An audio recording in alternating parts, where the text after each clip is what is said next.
Go get some more logs. I don't think we need any more logs.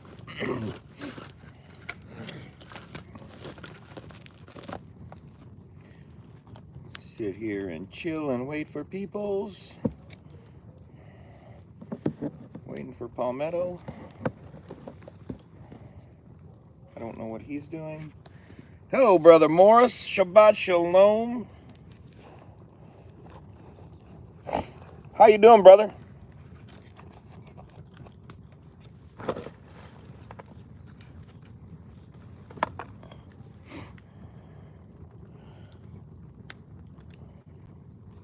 I'm waiting on Palmetto. He's doing the fatherly stuff. He suggested we read from Habaqquq, so I think that's what we're going to do.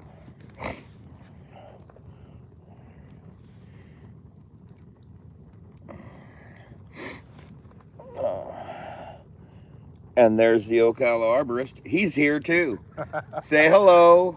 What's up, everybody? Hello, Dano.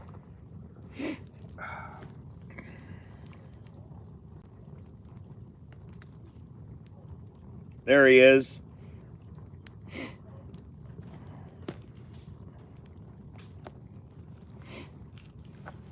I wonder if he's going to bring his Bible out.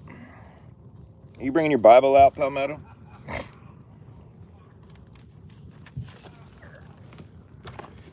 He's laughing at me. What's up, Vic? The chair over there for him.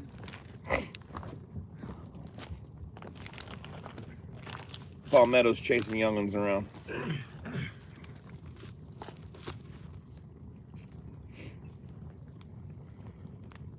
Well, he does. I'm going to get started. We're reading Habaqquq from the Scripture, page 627. All right.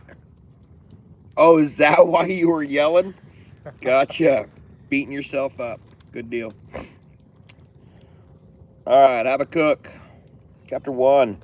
The message which the prophet Habaqquq saw, O Yahweh, till when shall I cry, and you not hear? I cry to you, violence, and you do not save.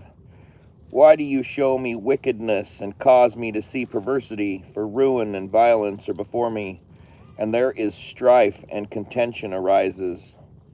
Therefore the Torah ceases, and right ruling never goes forth.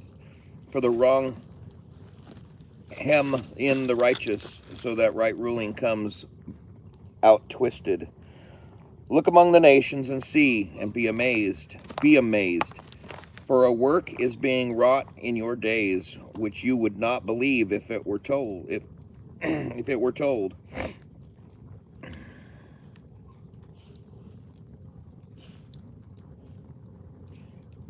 Yeah, man, my sinuses are all jacked up down here. See, I am raising up the Kasdim, a bitter and hasty nation who is going through the breadth of the earth to possess dwelling places that are not theirs.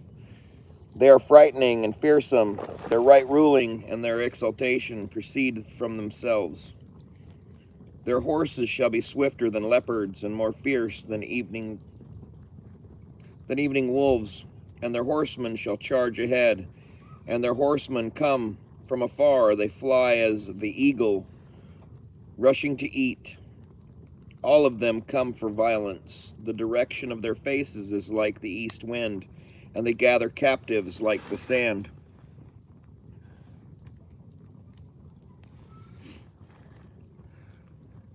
Josh, we're reading the book of Habaqquq from the Scriptures. You're welcome to join us or move on out.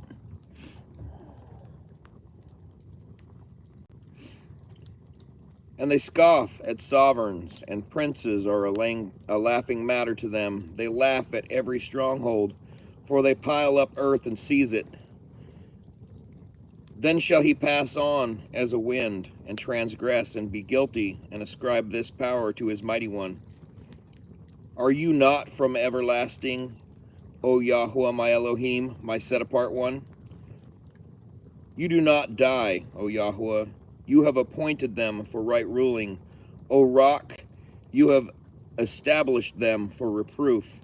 You, whose eyes are too clean to see evil, you are not able to look on wrong. Why do you look on those who act treacherously? Keep silent when the wrong devours one more righteous than he.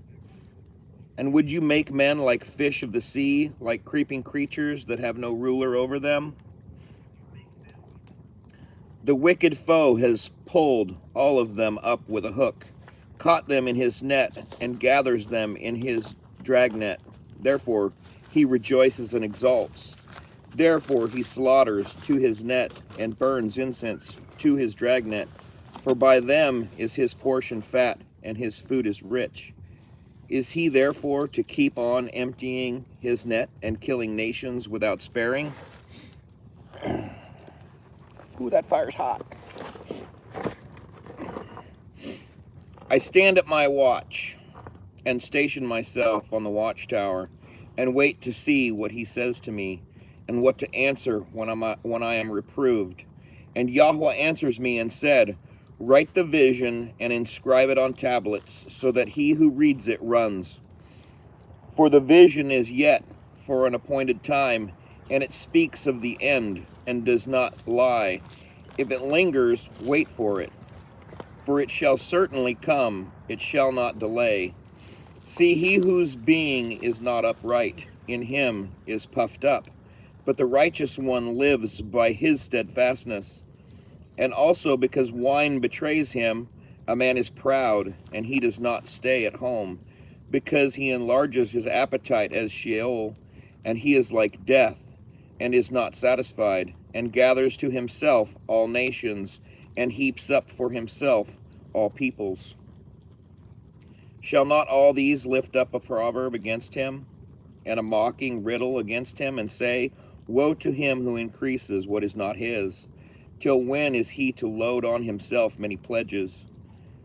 Do not your creditors rise up suddenly, and those who make you tremble wake up, and you plunder for them? Because you have plundered many nations.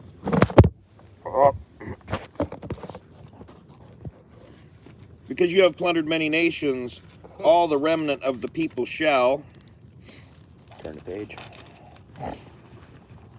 plunder you, because of men's blood and doing violence to the land, to the city, and to all who dwell in it. Woe to him who is getting evil gain for his house in order to set his nest on high to escape the clutches of evil. You have counseled shame for your house, to cut off many peoples, and your being is sinning.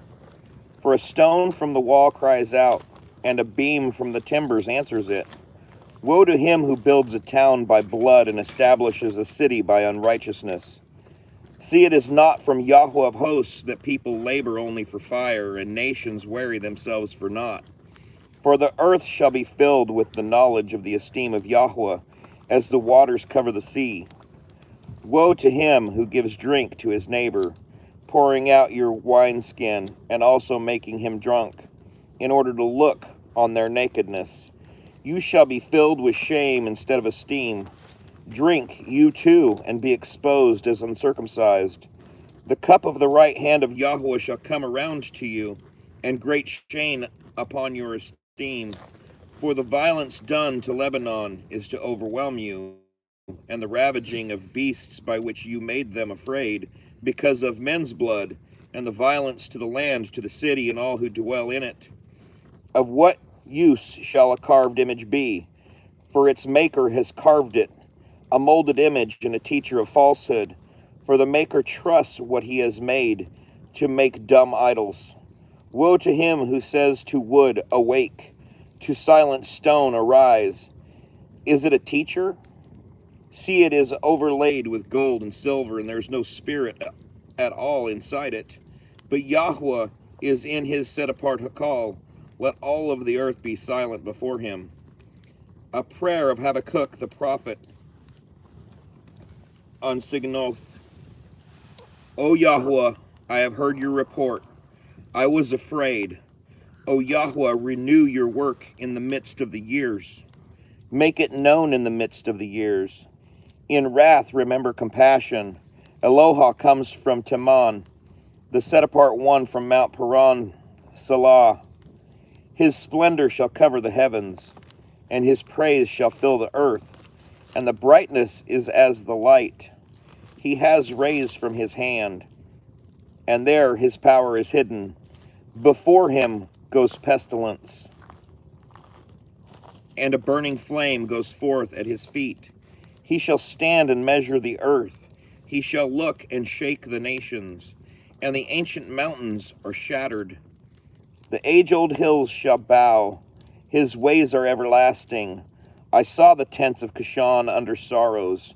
The curtains of the land of Midian tremble. Shall Yahweh burn against the rivers? Is your displeasure against the rivers?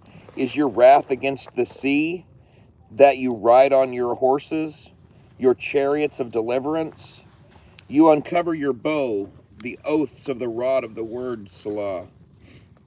You cut through the earth with rivers, and the mountains shall see you, they tremble. The storm of water shall pass over, the deep shall give forth its voice. It shall lift up its hands. Sun, moon shall stand still in their places. Like light your arrows fly, like lightning is your glittering spear. You step through the earth in rage, you thresh the nations in wrath. You shall go forth to save your people, to save your anointed. You shall smite the head from the house of the wrong, by laying bare from foundation to neck, Salah. You shall pierce with his own arrows the head of his leaders. They stormed along to scatter me, rejoicing as if to devour the poor in secret. You shall tread the sea with your horses, the foaming of many waters. I heard, and my body trembled. My lips quivered at the sound. Rottenness came into my bones, and I trembled within myself, that I might rest for the day of distress to come upon the people who would attack us. Though the fig tree does not blossom, and there is no fruit on the vine, the yield of the olive has failed, and the fields brought forth no food. The flock has been cut off from the fold, and there is no herd in the stalls. Yet I exult in Yahweh, I rejoice in the Elohim of my deliverance. O Yahweh the Master is my strength, and he makes my feet like those of deer, and makes me walk on my high places, to the chief singer with my stringed instruments. I've not been following the chat because I've been reading. So, what do we got?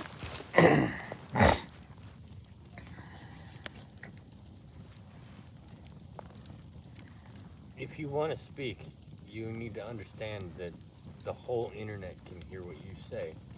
And if you say anything that embarrasses your father, I'll whoop your butt in front of the whole internet. Now you can talk. And the discipline is there.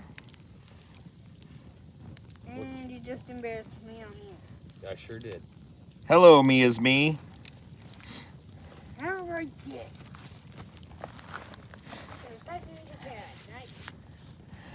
So yeah, faith.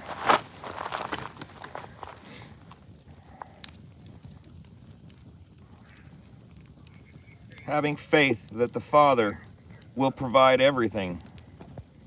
Right? He will allow you to escape the turmoils that are to come.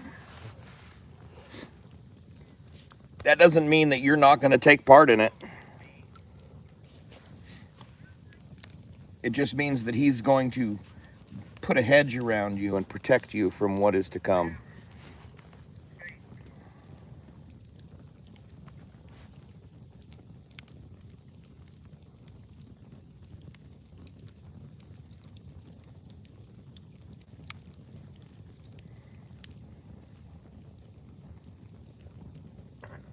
The world is Babylon, Dano. It's not going to Babylon. It's already there.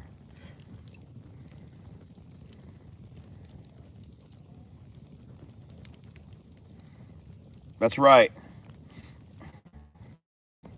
You have to believe in all of it, right? There was a flood across 5 states.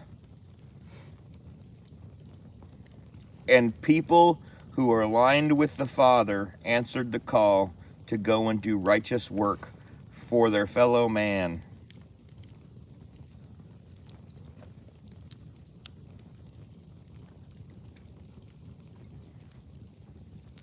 Love your neighbor as yourself. Give of your abundance to those in need. Sit with the widow and the orphan.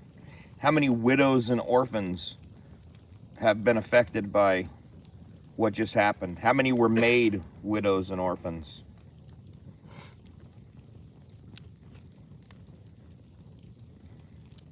It's really important that when you read the word, you read it over and over and over again, but periodically you go and look behind every word, every single word, because there's a lot of things written in English that have like 6 different possible translations, and you're relying on the bias of the people who translated it when you read it only in English. That's a good word. Go do your research.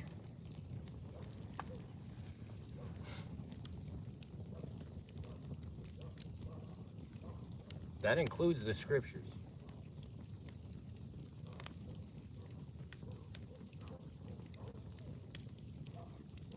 I'm not invisible.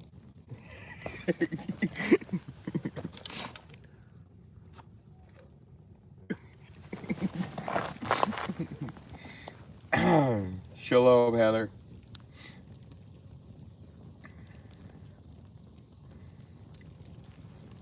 Is everyone enjoying their Sukkot? Did you take the time to gather?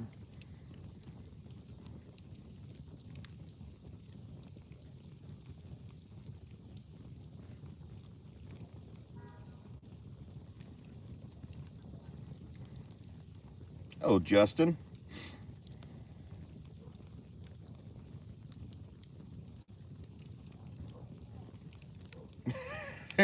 You and Paul. This is my Amish friend over here. He was walking around in suspenders today. Jedediah paratrooper. Jedediah paratrooper. That's right.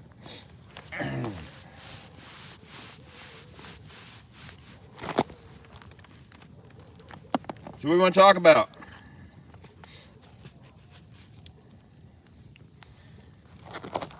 The farmer of chickens as well.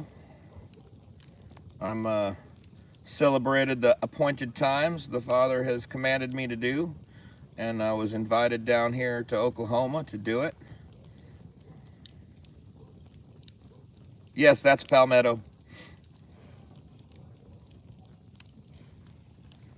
Well, you know, Poco, you're still trying, right? You've gathered and doing fellowship.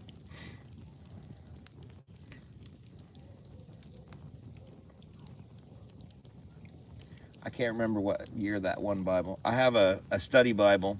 It's for putting lessons together, I would assume. It has everything broke down in the Bible by context. It was written in 1866, but it was written by a man in a church. So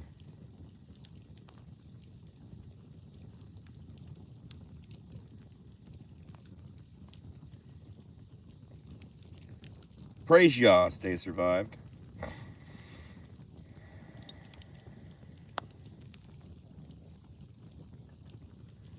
Ocala Arborist is here somewhere. I don't know where he's hiding right now.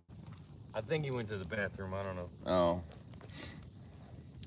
I picked him up. He flew up from Florida.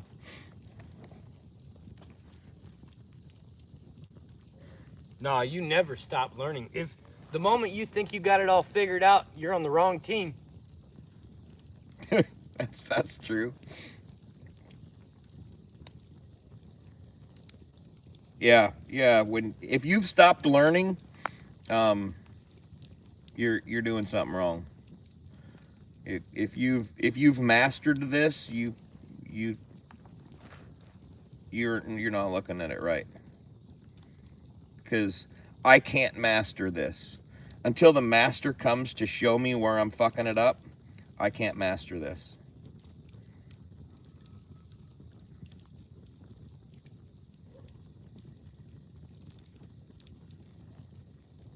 Yes, you sure tried. You know, that's all part of that relationship, right? You continue to try, and he continues to correct you, and hopefully you take the correction. Hey, how about we try to master loving the Father the way he told us to love him, in obedience. That'd be a good shot right there. What message is held for review? Oh. Vic Cass got held for review because he said ass.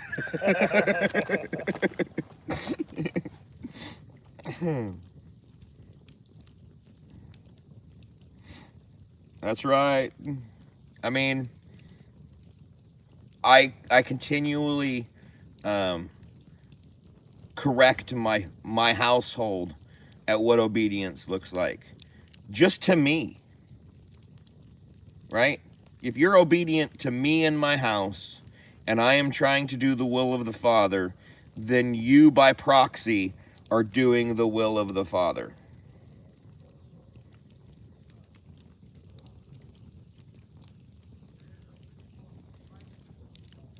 Well, you know, that bucket of wisdom has pages in it, and if you don't open it and read them, you won't get the wisdom that you're looking for in order to, you know, have the knowledge that's within it.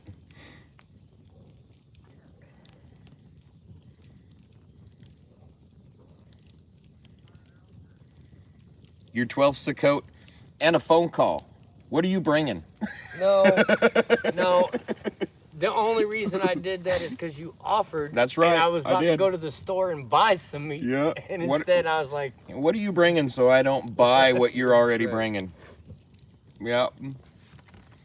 Coordination. Do some coordinating efforts on the logistics. for real. Dude, that fire is so hot. It's not even that big. No, but the wood that's on it is just so hot. Well, it's been seasoned for a year and a half. Trying to get a 20-year-old to build a fire ring that wasn't 8 feet around.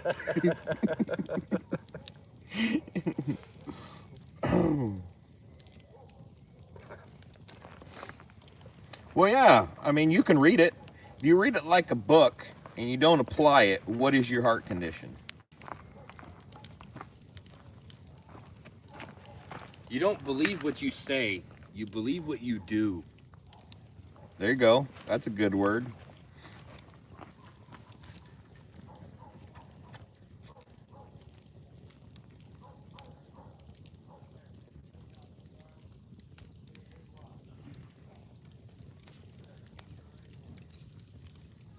I mean, the prayer of Habaqquq. I mean, right there at the end, he laid it out, you know. I know that you got my back. You know? I mean, when just praying to the Father, are you praising him in your prayer? Or are you just asking for shit? You know? Are you praising him and thanking him for all the things that you have? Or is every time you pray to him, you're asking for something instead of thanking him for what you do have?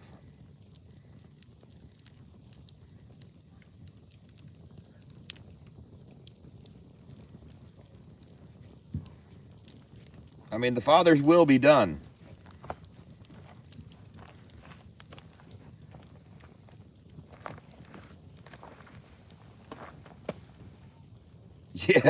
Yeah. How hard is it when it feels like your whole world is crashing down around you to see the fact that you still have all of these blessings that the Father gave you? You know, that whole humility piece being thankful and grateful that, hey, you know, shit's hard. Praise Yah. This sucks. As Mad Celt says, this sucks. Praise Yah. But, I mean, if it sucks, are you learning anything from it?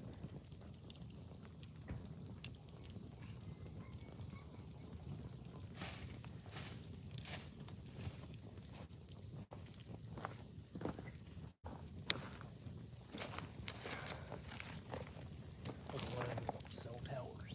Yeah, I heard. Yeah. I mean, you know, it's amazing the works that the Father has done. That right there,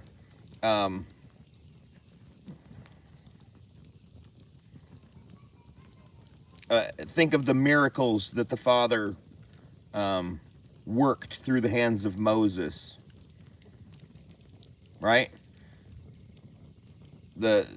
All of this bad shit could possibly go wrong, but look at all of the blessings that were provided. How many of those people that received the blessings of the Father were grateful that the Father was there? And how many people were just in their own heart that, oh, well, I'm taken care of, at least, you know? But they're still the Father's children.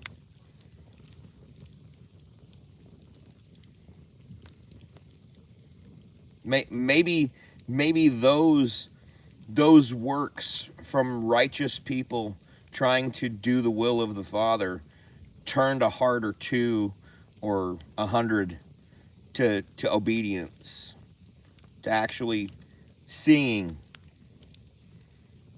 that, hey, when you align yourself with Dad, this is how things work.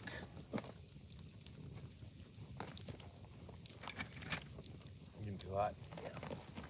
My leg hair started cinching. My knees were starting to ice over, so it's nice and warm. That's right. Give me strength that your will be done. Father, provide me the guidance that your will be done.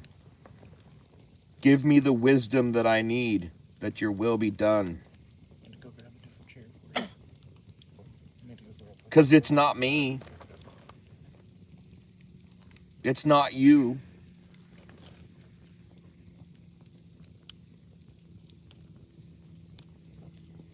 I'm a piece of shit. No, you're not.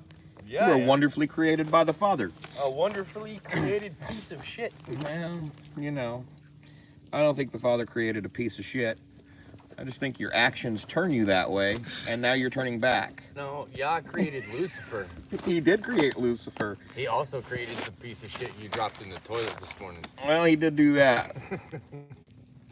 But, you know, as far as people are concerned, if you're doing the Father's will and turning to the Father, I think it's blasphemous to call yourself a piece of shit. I don't think so. I think if you recognize and you have the humility to understand that you fall short, it doesn't make you a piece of shit. It just means you got to try harder. I'm filthy rags. Are you one of the Pharisees? Are you doing things differently than what the Father said you should do? Probably. Well, I mean, not on purpose. Of course not. They were doing it on purpose. The Pharisees and the Sadducees added bullshit to the word and then didn't even do it. They just imposed it on people. That's why they were filthy menstrual rags. They didn't even make an attempt. Look at me in my elevated position. I'm amazing. No, that's a piece of shit. Sure. Sure. But in order to avoid that, you dial the dial a little bit skewed to the wrong side so that you don't dial that dial a little bit skewed to the other wrong side. Well, you shouldn't be dialing the dial. It's a self-perception thing. That is. It is. But If I think that I'm not dirty menstrual rags, then every time I get a compliment from a brother or I hear someone say that's a good word after something comes out of my mouth, whether consciously it puffs me up or not, Subconsciously, it's going to. Well, and that's a good word, praise Yah, right? Because the word needed to be said. Someone needed to hear it. Mm-hmm. So the Father put it in your mouth. That's not you. That's the Father. Exactly, and that's why I'm dirty menstrual rags and the Father is glorious. Well, that is humble. That is definitely humble. I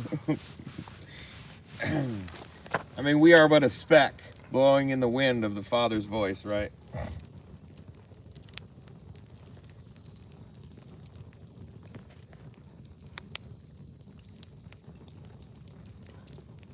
Does Yah make mistakes? No. Men who turn away from his word make mistakes.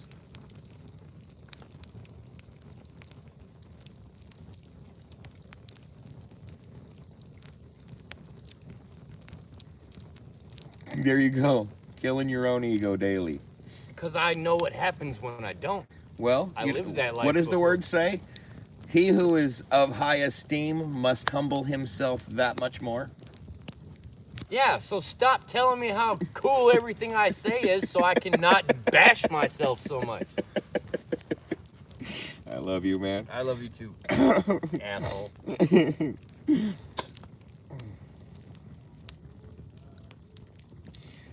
Takes a broken vessel for light to shine through. Yeah, That's a good word. that is a good word. Praise the Father.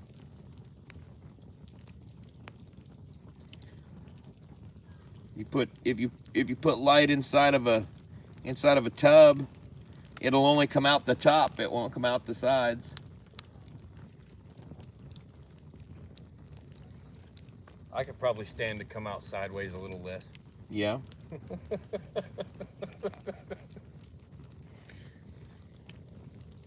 Romans 7. Look up Romans 7. Okay. Hemi says our flesh sucks Romans 7 style. Yeah. Let's go down that rabbit hole and see what it looks like. Gotta go all the way to the New Testament for this. To the New Testament, that's right. And then we'll compare it to the Torah. You can read it. I don't do that publicly. I got you. Is this the whole? From the King James, right? Yep. Know ye not, brethren, for I speak to them that know the law, how that the law hath dominion over a man as long as he liveth.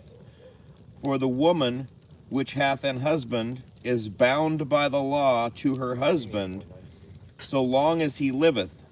But if the husband be dead, she is loosed from the law to her husband. So then, if while her husband liveth, she be married to another man, she shall be called an adulteress. But if her husband be dead, she is free from the law, so that she is no adulteress, though she be married to another man. Wherefore, my brethren, ye also are become dead to the law by the body of Christ, that ye should be married to another, even to him who is raised from the dead, that we should bring forth fruit unto God. For when we were in the flesh, the motions of sins which were by the law did work in our members to bring forth fruit unto death. But now we are delivered from the law, that being dead wherein we were held, that we should serve in newness of spirit, and not in the oldness of the letter. What shall we say then? Is the law sin? God forbid. Nay, I had not known sin but by the law. For I had not known lust, except the law had said, Thou shalt not covet. But sin, taking occasion by the commandment, wrought in me all manner of Conspicuousness.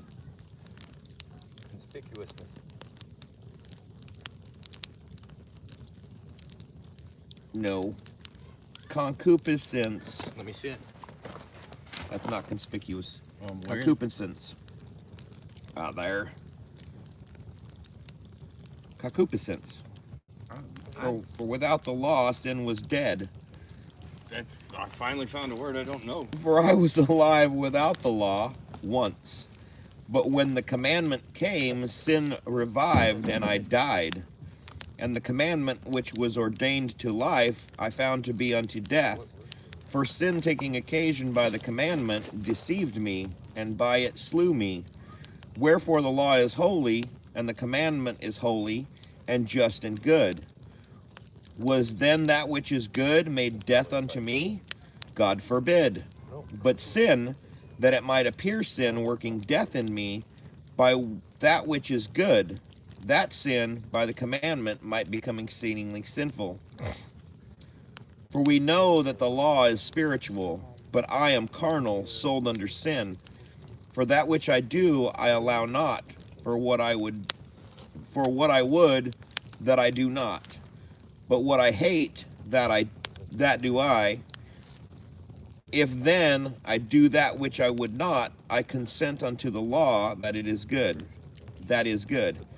Now then, it is no more I that do it, but sin that dwelleth in me. For I know that in me, that is, in my flesh, dwelleth no good thing. For to will is present with me. But how to perform that which is good I find not. For the good that I would, I do not. But the evil which I would not, that I do. Now if I do that I would not, it is no more that I do it, but sin that dwelleth in me. I find then a law, that when I would do good, evil is present with me.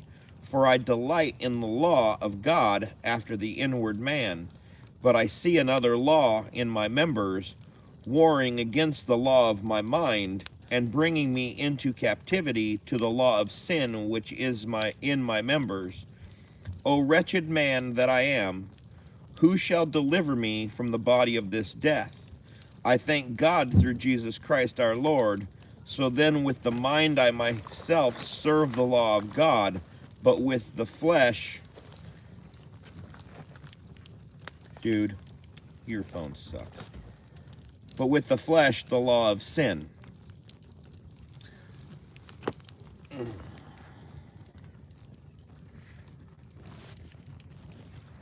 got the PS2000. Thanks, JS. I appreciate that.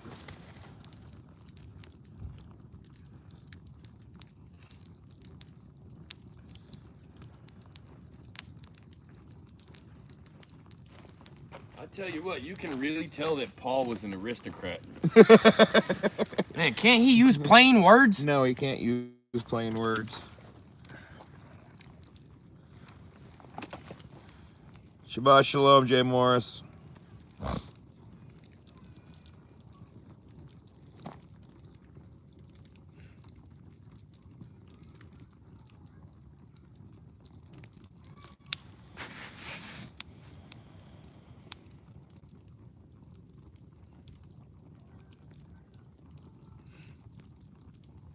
The body, flesh is our Sukkot we live in. Yeah, this is a temporary dwelling place for our spirit, as long as, you know, as long as you do what Dad said. Otherwise, this will be your eternal resting place.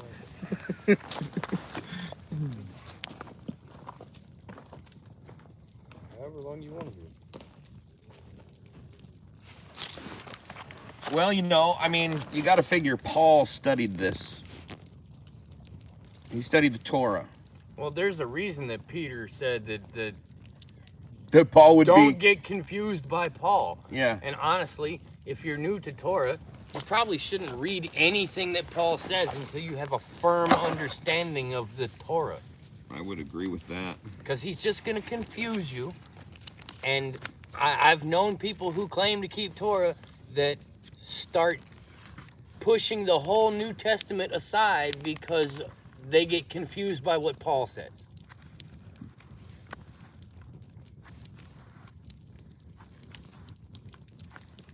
Exactly. Paul did not use the New Testament to write the New Testament. And every time you see it is written in the New Testament, they're not talking about the New Testament. And if you want to go rebuke a brother, you better not show up with something out of Matthew. Yeah. You better bring something from the first 5 books, or you're the one that's wrong.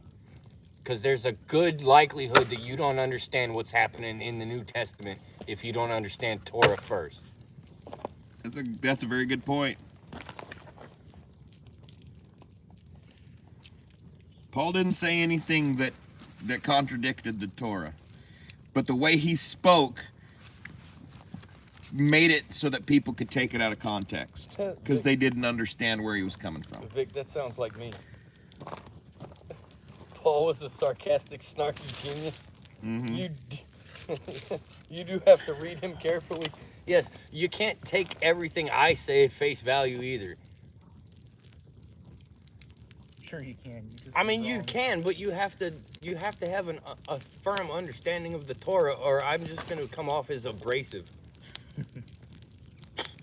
So if we're the bride of Christ, and the Torah says that a wife is, if the wife leaves her husband before he dies and marries another, she is an adulteress.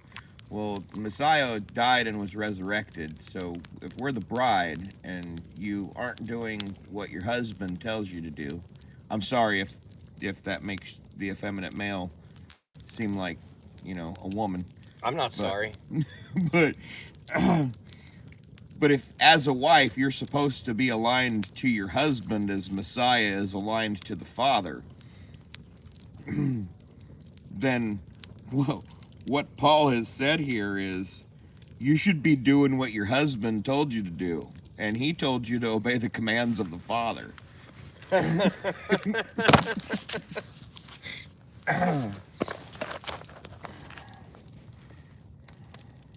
Whether you say anything or not, I'm going to spend the rest of my life degrading myself.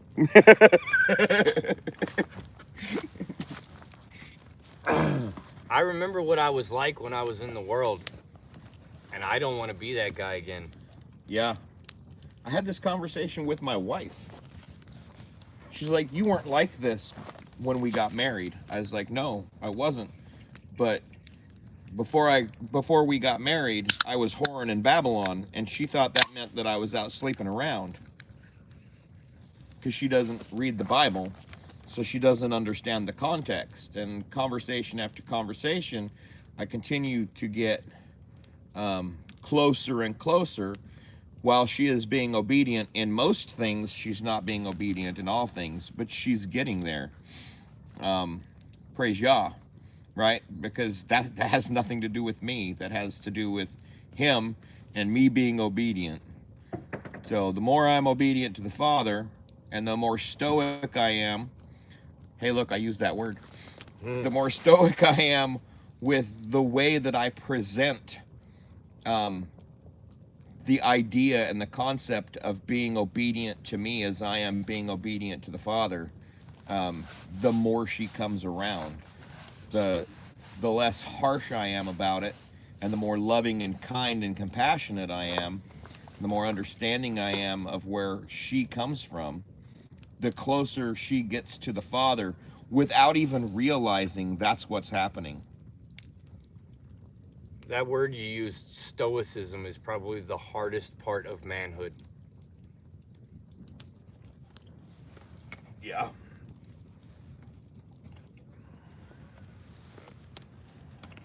I think anybody can be stoic. It just depends on how long. Right. It is. Now, stoicism as a character trait and stoicism as just part of what you're doing in the moment are two completely different things. It's really hard to be stoic by default. Okay, Hemi. It takes training. So Hemi, the adultery is defiling the ways of Yah the way you see it, and has to dig yourself out of that hole. Okay, so as the head of my house, right? As Job was an obedient servant to the Father and made atonement for his family, right?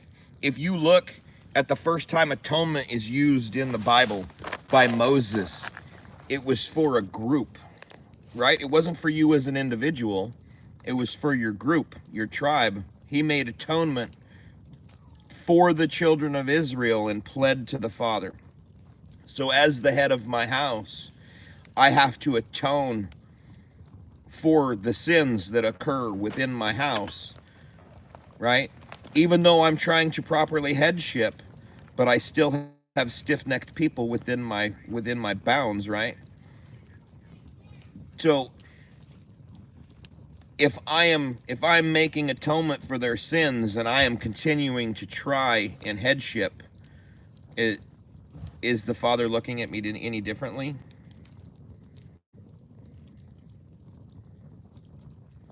Patience, patience was a hard lesson to learn. Humility continues to be a hard lesson to learn. I have a broken bone in my hand because the man of wrath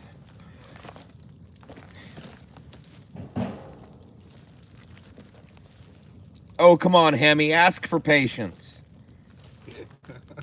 Come on, don't be scared. Ask the Father for patience.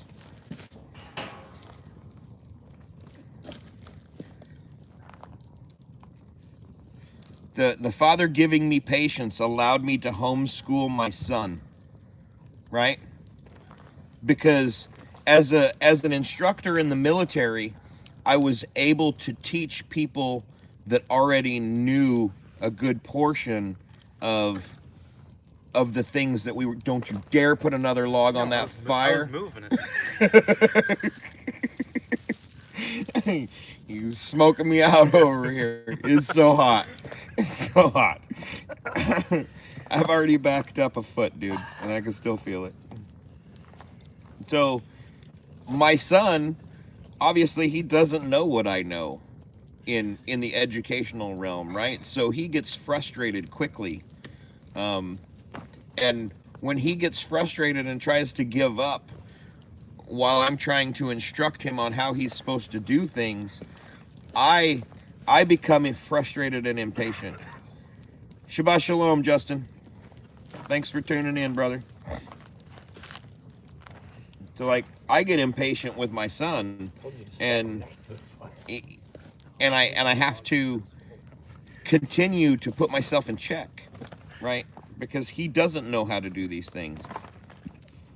And when he's doing long division and doesn't understand that if you don't math right, long division is hard to do, right? If you don't know how to add and subtract, then multiplication and division gets a little difficult. I will fuck around and find out with anybody except Yah. 100%.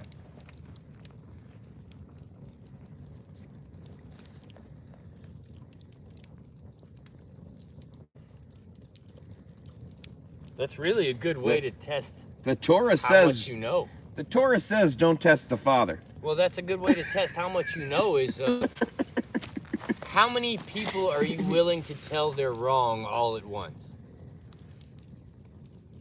How much do you know the word? Because if you really know the word, there could be 1,500 people telling you you're wrong all at once, and you will know you're right.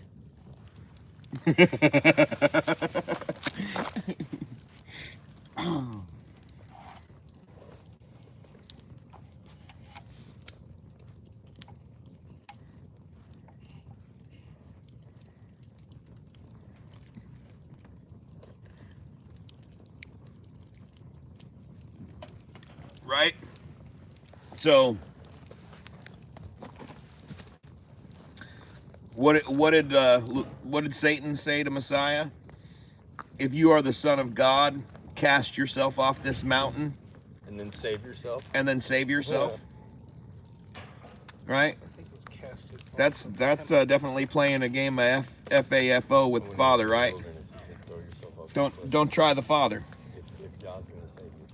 And that's exactly how Messiah answers him. The Torah says you should not try your Elohim, right? Don't test him. Don't ask him to perform a miracle because you just want to see. And the moment you find out that one of your behaviors was not appropriate, you cannot make excuses. Yeah, you just have to repent. Look, And repenting involves the feeling of Yeah, guilt. you will not test your Elohim. Repenting involves the feeling of guilt and the changing of behavior.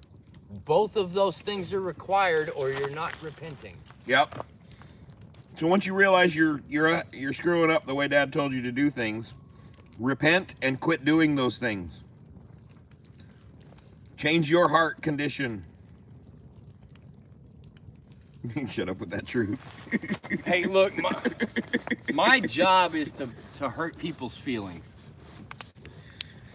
I told him I was gonna go live. Let's see if we can hurt anybody's feelings tonight. I know I'm not gonna hurt anybody's feelings that's on here right now. And that's right, forgiveness does not negate consequences. Right? What's it say in Ezekiel 18? You know, just because you repented and then you go forth and sin again, the Father's gonna forget all of your righteousness. Hey, I forgive my son for breaking my window with a baseball, but I'm still gonna whoop his ass for it. Yeah. I mean, I understand that it doesn't matter. It doesn't matter how well I do this. When I'm judged in the end, I'm going to be judged by my actions and my level of obedience. Just because he forgave me, and it says that, you know, it says in the word, he will forget your sins, right? But if you haven't changed, the consequences are going to get worse. I mean, ask my son. Like, I do not lie to my child, because if I lie to my child, then I can expect him to lie to me, right? So he knows that Santa Claus isn't a thing, which pissed my wife off. You can also expect him to not believe what you say. And that's true too. If you lie to him about something as simple as Santa Claus, you can expect him not to believe what you say when he finds out that Santa Claus really ain't real, right? Don't lie to your children. Tell them the truth. You don't even have to lie if you're just wrong. Yeah, also says if you continue to sin after receiving knowledge of the truth. That's right. So just having this conversation or having a conversation about the laws of the Torah, not just the 10 Commandments, but the laws and the right rulings that were given to you so that you could love your neighbor as yourself. And if you have received that truth, you will be judged by your knowledge of that truth and your actions afterwards.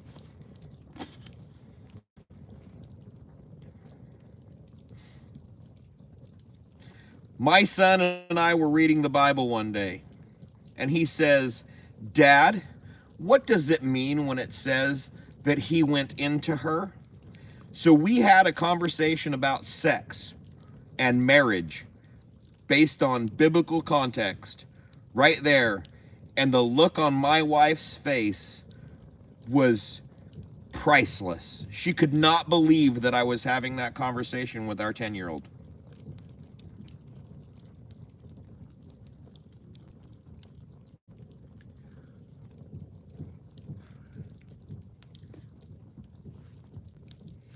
And so does perfume.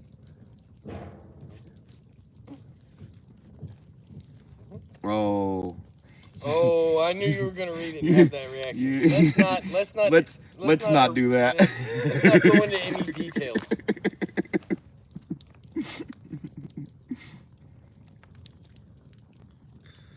It's what does the law say? You shall not deceive one another. Touch not the unclean thing, And touch not the unclean thing. including your wife 1 week a month. Yeah. You know, I know a lot of people that have been keeping Torah, and I know a lot of them from various lengths of time keeping Torah. I don't know a single one who kicks his wife out of bed 1 week a month, and that's Torah. I don't have to worry about that anymore.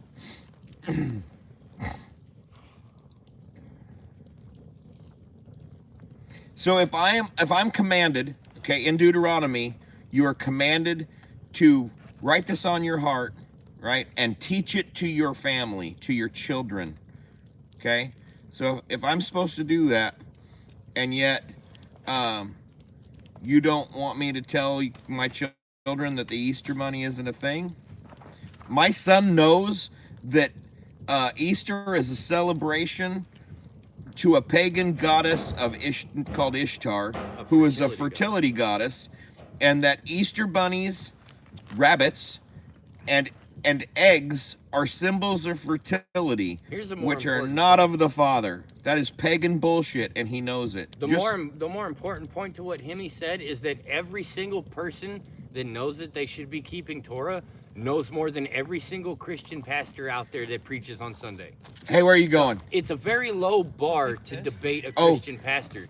Oh, I'm going to get you in on this because you had an airline flight next to a pastor. And that conversation... And he shut him up. Dude, this 20-year-old kid shut up a Christian pastor on a plane because he spoke so much truth that the Christian pastor had nothing to say. Quit playing with your wiener. And don't be offended that I called you a kid. I mean, this dude gave me a gift and I called him a fucking asshole. Out of love. Well, I took 10 steps and turned around and was like, wait, I mean, thank you. That's another one right there, right? When someone gives you a gift.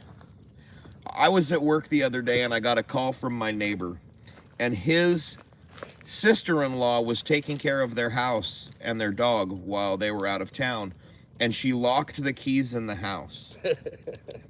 And he asked me if I'd go drill his lock out. Now, we live in the country, and when I talked to his son says that he can count on one hand how many times that house has actually been locked. So I got out there and I drilled it out and got her in the house, and I was getting ready to leave, and she said, "What do I owe you?" And I said, "Nothing. I'm just being neighborly." I was like, you know, and she handed me money, and I said, "I can't," and then I had to remember, when someone gives you a gift, you have to humble yourself enough to accept it. Yep. Right? A lot of Torah people have a problem with that, and it's a good problem to have, but it takes a little bit of time before you realize that people they're not giving you stuff because you need it. They're giving you stuff because Yah told them to. And if you deny them that, you're denying the Father. You're telling Yah to shut up. All right, Rockstar. Yeah.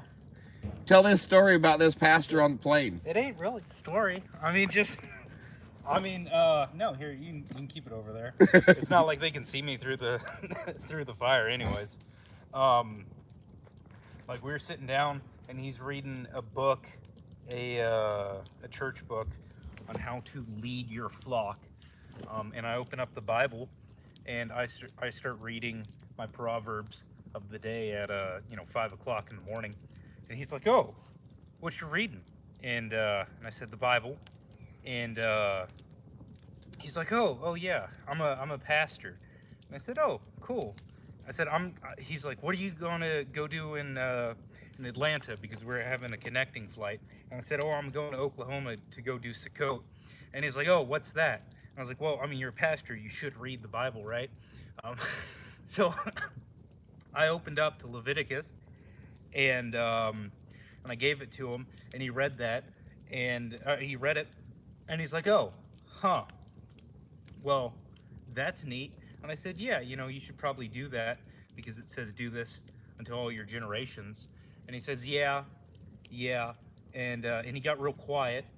And I said, "What type of pastor are you?" He said he's a Methodist pastor, and they like to follow the new version of the Bible. And I asked him what he meant by that, and he's like, "Oh, well, everything was done away with." And I said, "So what does to all your generations mean?" He got real quiet after that, and then he opened his little baggie and started eating a croissant ham sandwich. And I sat next to him the entire flight, didn't say a word. Didn't say a word to you the whole flight? Yeah. And you know what? That's a seed.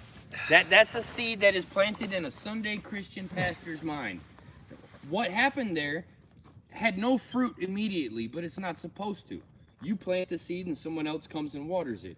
What's going to happen in the next 2, 3, 5 years is somebody else is going to plant the seed, somebody else is going to come by and water it, and eventually there will be a harvest for Yah from that man just because he sat next to him on a plane. Yeah. Yeah, and he didn't press it. He gave him the Bible and had him read it from the Father's writing, right? This is from the mouth of the Father. You will do this. That's why it's important to get it written on your heart, because you can know the Torah and then recite it and not do it verbatim. And when you do it that way, the people who are not familiar with the Torah will go and look up what you said and then see what it is actually written, and you paraphrased it, but it was enough for them to it was delivered and packaged in a way so that they could understand it. Yeah. And then when they go and look it up, there's a larger chance for an epiphany.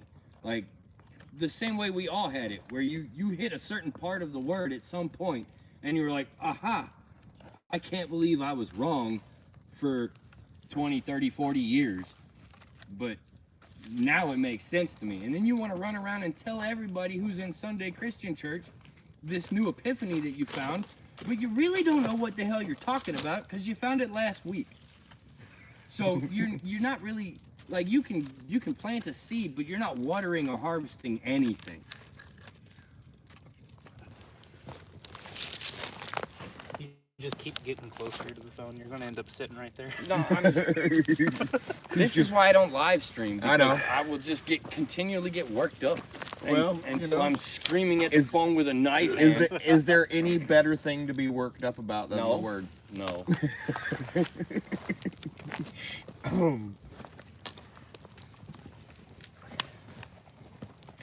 So yeah, when you plant your trees, right? When you plant your trees, you're not supposed to harvest the fruit for your consumption till the 5th year. Well, when you're new to Torah, your tree won't bear good fruit for 5 years because you got to do the reps and sets to learn it. Right? So just because you came to Torah and you're reading the word does not mean that your fruit is ready to be passed on to someone else for consumption.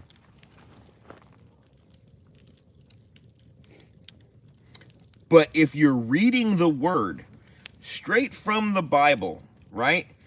You're not teaching anyone. The Father is teaching, because from your mouth his words are being read. Don't get into a debate with someone that you're not prepared to debate with. They will drag you down into the mud and beat you with experience. See, if you have 2 years in Torah and you're arguing with somebody who has 10 years in the Sunday church, you're screwed. You're not doing Yah any favors by running your mouth. And that's why I didn't go into it. Exactly. You just sprinkle a little bit of truth and then walk away. You have to allow the people who've been doing it for whatever length of time, I don't know the number, but it's definitely more than 5 years. You have to allow them to come behind and water it. Yeah. Because they have a better understanding. Yep. Hemi wants to know about receiving gifts and how that goes with Scripture. Well, I think gifts are received from birth, and you have to spend your whole life figuring out what it was that you were given. That's a good point right there. I mean, the Father gave me the gifts that I have, right? I have a son who, well, hey, that's another good word for the Father, right? My 20-year-old son, who's at college in Wisconsin, last year he took a class.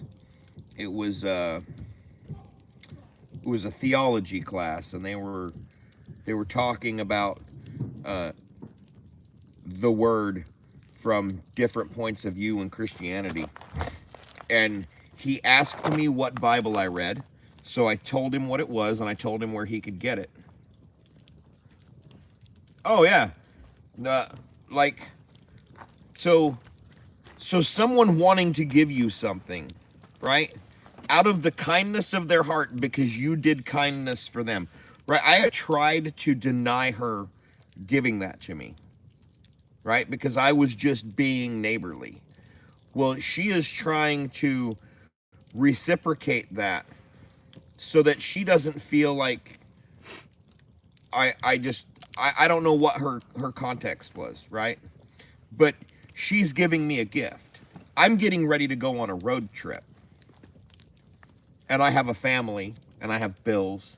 And so she gave me money. I didn't even look at what it was until after I had left. I tried to deny it, and then I stopped myself and humbly accepted what she wanted to give me for helping her. I learned that stuff from PJ, and it took him a good 5 or 6 years before he figured out that, like, you can't deny every gift given to you. And when he explained it to me, it made a lot of sense. Like, he used to turn down every time somebody tried to give him cash or help him with something. And then eventually he would just accept it, put it in his pocket, and not count it or not worry about it or nothing. And when I got that advice and I took it, it made me realize that the whole reason that I was turning down the gifts when I actually could use them or needed them was pride. Yep. And that's a sin. Yep. So the father's been hammering me on the humility thing, right? Especially when it comes to my wife, because my pride gets in my way sometimes when she puts her nose where she shouldn't, where I feel she shouldn't, right? So when I'm disciplining our son because he's not listening, and my disciplining him is not coming across properly, she gets involved because she understands how his brain works better than I do. I just want him to be obedient.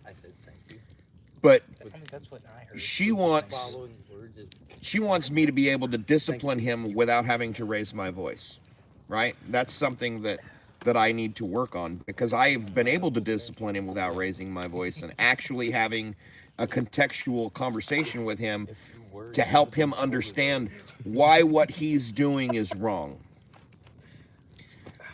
But, you know, when your pride gets in the way and you respond emotionally, then, you know, you do dumb shit.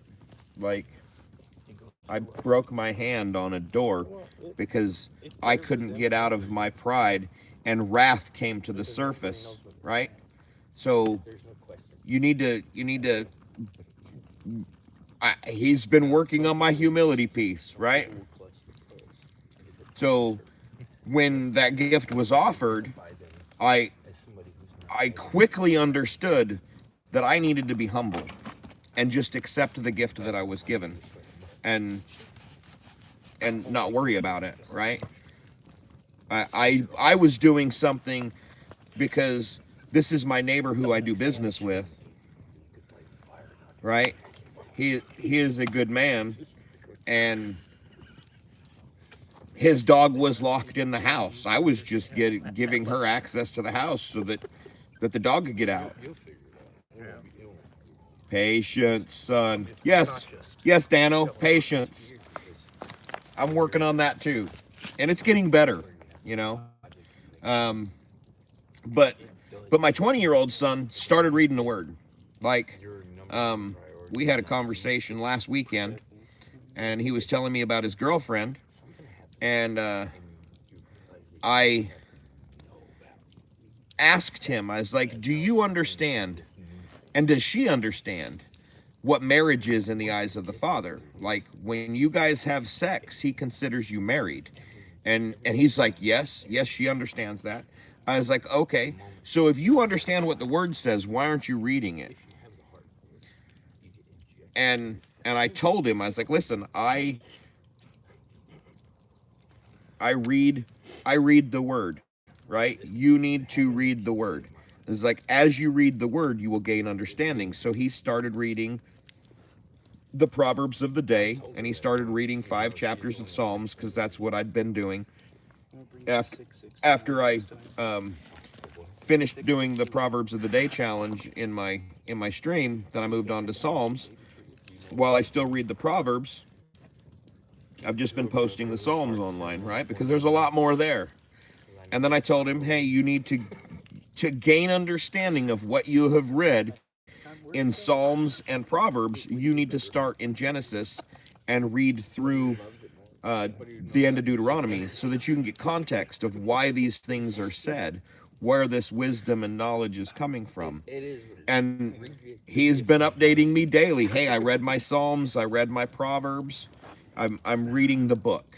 And it's like, that's awesome. I have a 28-year-old son who I have these conversations with. And when I explain these things to him, he's like, it sounds like you're in a cult. I was like, it only sounds like that because you don't read the word. If you read the word, then you would understand what I'm saying. That's just a seed, right? Because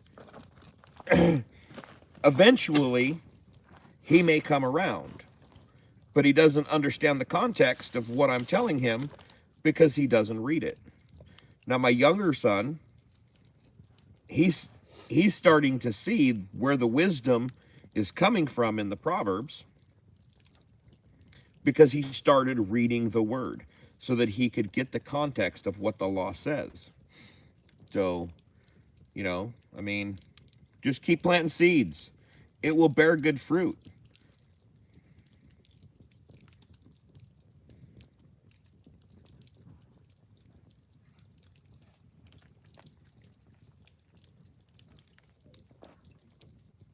That was terrible, Dano. Terrible. I'm not caught up yet. Why does every woman say, oh God, question mark? Because even at your best, Father Yah is always first and last. You're welcome, innies and outies. I'm putting one right here for you. And you know what? I've already got one down there. Shit, I didn't know. That's fine with me. Mm-hmm. Because if Yeah. it wasn't for him, the whole thing wouldn't be going down for anybody to be saying anybody's name. Dano didn't like you before? No, he said I like Palmetto now, and I was like, wait, Oh, you didn't like me before? Well, you know, you can be a little brash at times, you know, and That's most of the time it's because people don't understand the context of where you're coming from. Well, This is why doing live streams with you is the you know. perspective is what matters. Yes. Like, not a lot of people have been in the military. Nope. Not a lot of people have been to combat. Yeah. Not a lot of people have had more than a decade studying the Torah. And I will say things intentionally to provoke an emotional reaction because that's where the growth comes from. If I can hurt your feelings and you actually think about it, then you'll change. Why were my feelings hurt? It's not, yeah, it's I didn't hurt your feelings. Your beliefs that you already held, that's what hurt your feeling. And I put a pinprick in it. In the pocket of the Now, door I of don't my enjoy truck. people Can you grab me a being pack of angry with cigarettes me or out of anything, but Thank you, brother. if you have to be angry with me to become a better person, I'll take that. What are feelings? That's right. You can't hurt feelings if you don't have them.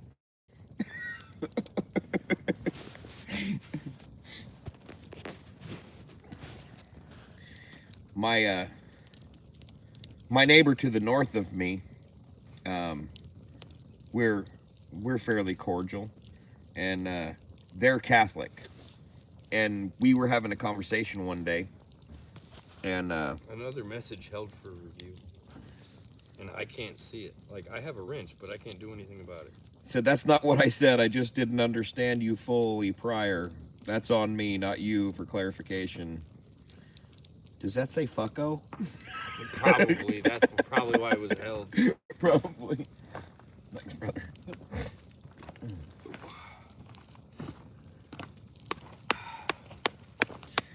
Rocking the Michigan sweater.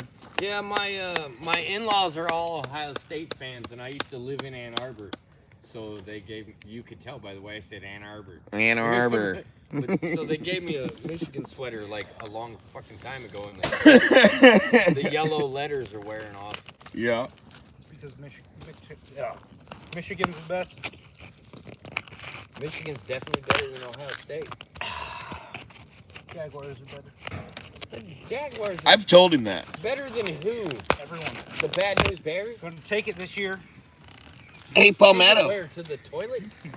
Hey, Palmetto, does the Father want you to be a teacher? Shut the fuck up.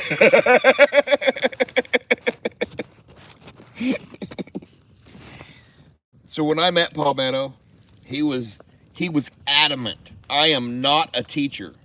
I am not responsible for anyone. And he's right. He's not. No. I am responsible for the people in my house. Yeah. If you are a grown-ass man and you learn some shit from what I say, good for you. But I am not fucking responsible for you. Another reviewed man. I don't know why the wrench isn't working. Let me see.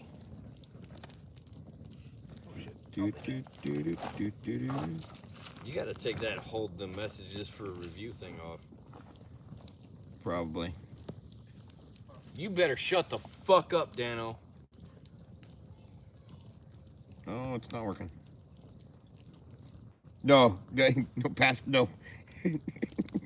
You can miss me with that shit. He does not want to be a pastor. Pass me with that pastor shit. So, we've had many a discussion about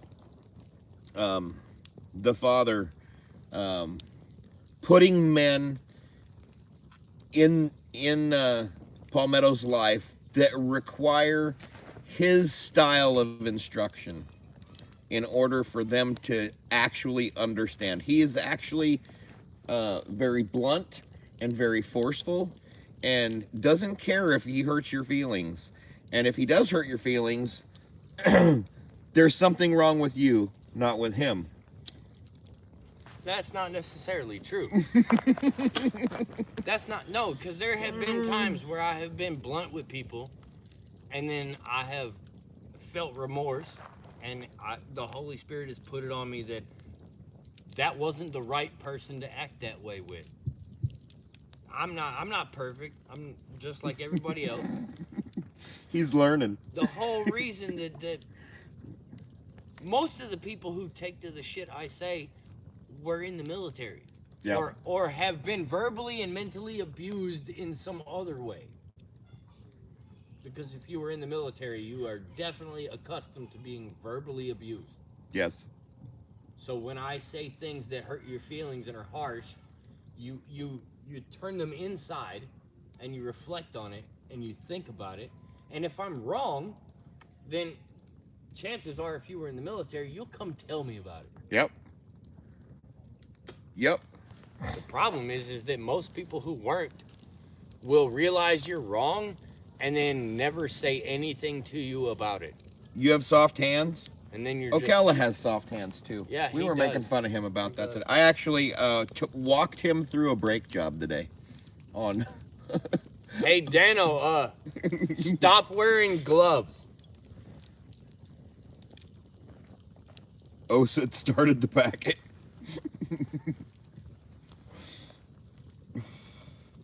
Now, if you're working with shit that has metal shavings or some kind of chemicals, put some fucking gloves on.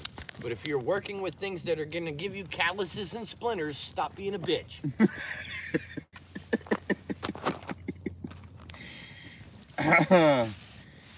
Oh. See, this is.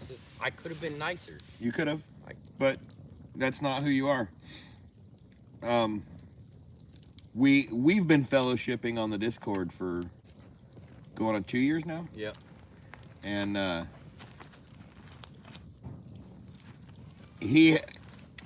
what was it you said to me?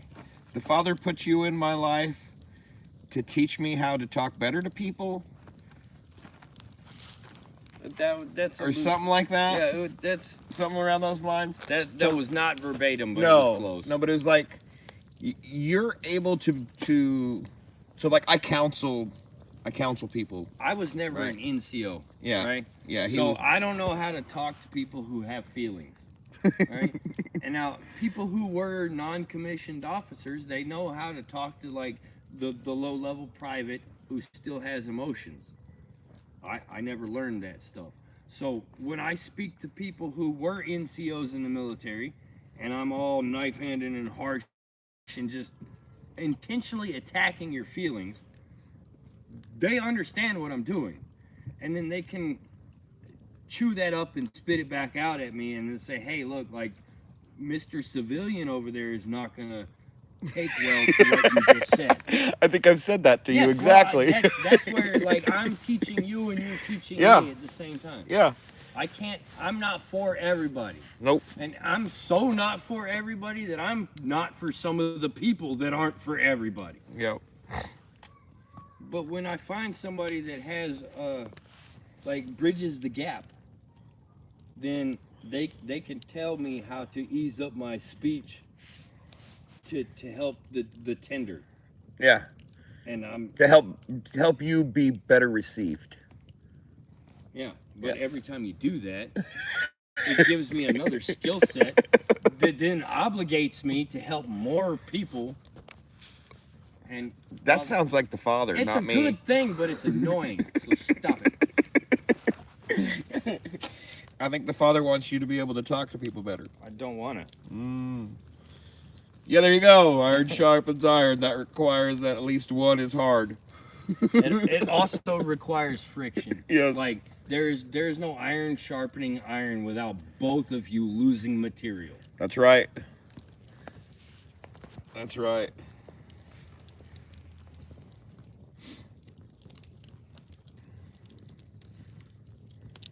Why you got me saying this shit to the public? Because, Now well, we're it's gonna- not really the public. Most of these people are our brothers and sisters that, you know. That's true. I recognize most of the names. Yeah. However, it's still gonna end up In the public? in the public. Well, you know, maybe it will come off to someone who needed it, I hope so. you know?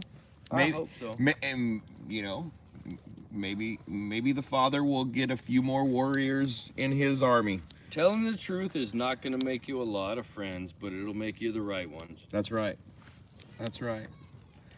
Excuse me while I go yell at some children. Yeah, he does give sips of water with the fire hose. Especially on topics that most people find offensive because of our society today. But it's rooted in the Bible, so it can't be wrong. If the Father gave you instructions on how to do it properly, it can't be wrong. It just might not be your cup of tea, but, you know,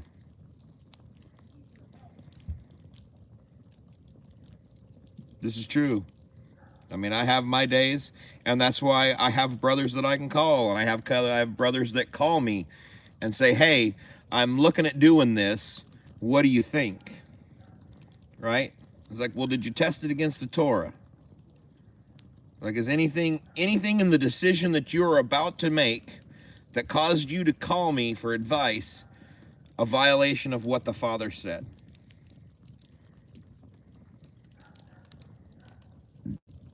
Yes. And when you F it up and you realize that you F'd it up, Dano, that's when you get on your face and you ask the Father to forgive you for effing it up and to please guide you so that you can un-F it. You're never gonna not make mistakes. Never. The point is to make different mistakes less frequently. If you're aiming for perfection, that's the good target to have, but understand you're never gonna get there. Do you want to go down that rabbit hole, Hammy? We can go down that rabbit hole. I have, you know, I have time. It might make you uncomfortable.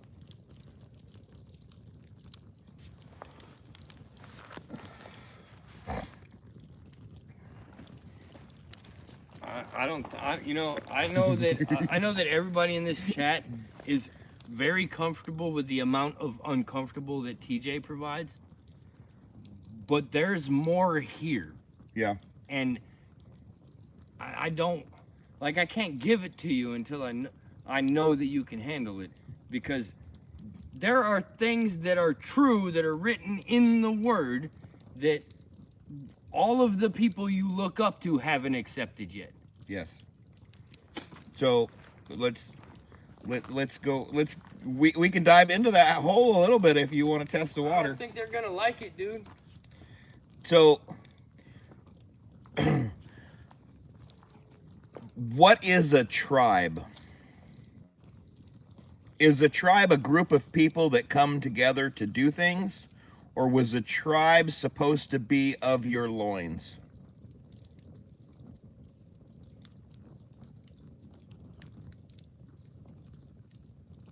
Anybody that wants to answer that, go right on ahead.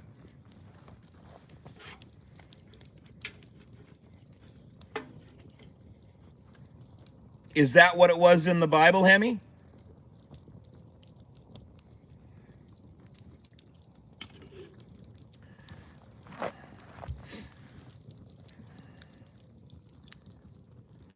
The collective of humans that were the tribe of Israel were all family from the house of Israel. So how do you build that house?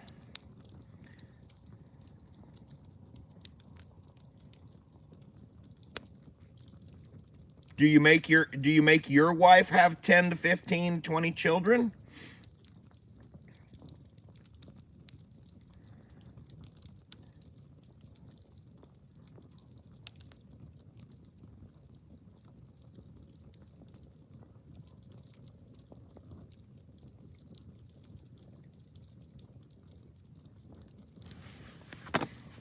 Logistically speaking, the house of Israel had 4 wives, right? And each wife had children. And anybody that's been in the military for any period of time, one person can feasibly manage 4 bodies effectively. You can skip all of that because Yah described himself as the husband of 2 wives. And if you condemn polygamy in any way and suggest that it's not a good idea, you are condemning the creator of the universe when you do that. There you go. I'm not telling everybody to run out and have 2 wives. No, not at all. I'm just saying that you cannot go teach people it's not a good idea. In the New Testament, Messiah said that there were 7 wives that came to him. So if polygyny is wrong, then that would make Messiah wrong, A right? lot of people say that you can't be a leader in the church if you have more than 1 wife, but that's because they never looked behind the word one in that verse. It was first wife. First wife, it could be a wife. A wife. So yeah. what that really says is you can't be divorced and you can't be single. Yep. So having more than 1 wife is how you would build a tribe from your loins, because logistically speaking, that gives 1 wife the ability to manage 4 children while you provide for the household. The moment you condemn multiple wives, you've condemned Abraham and Jacob and literally everyone in the Bible except for 1 guy. There's only 1 guy in the Bible that clearly says had 1 wife. Yep.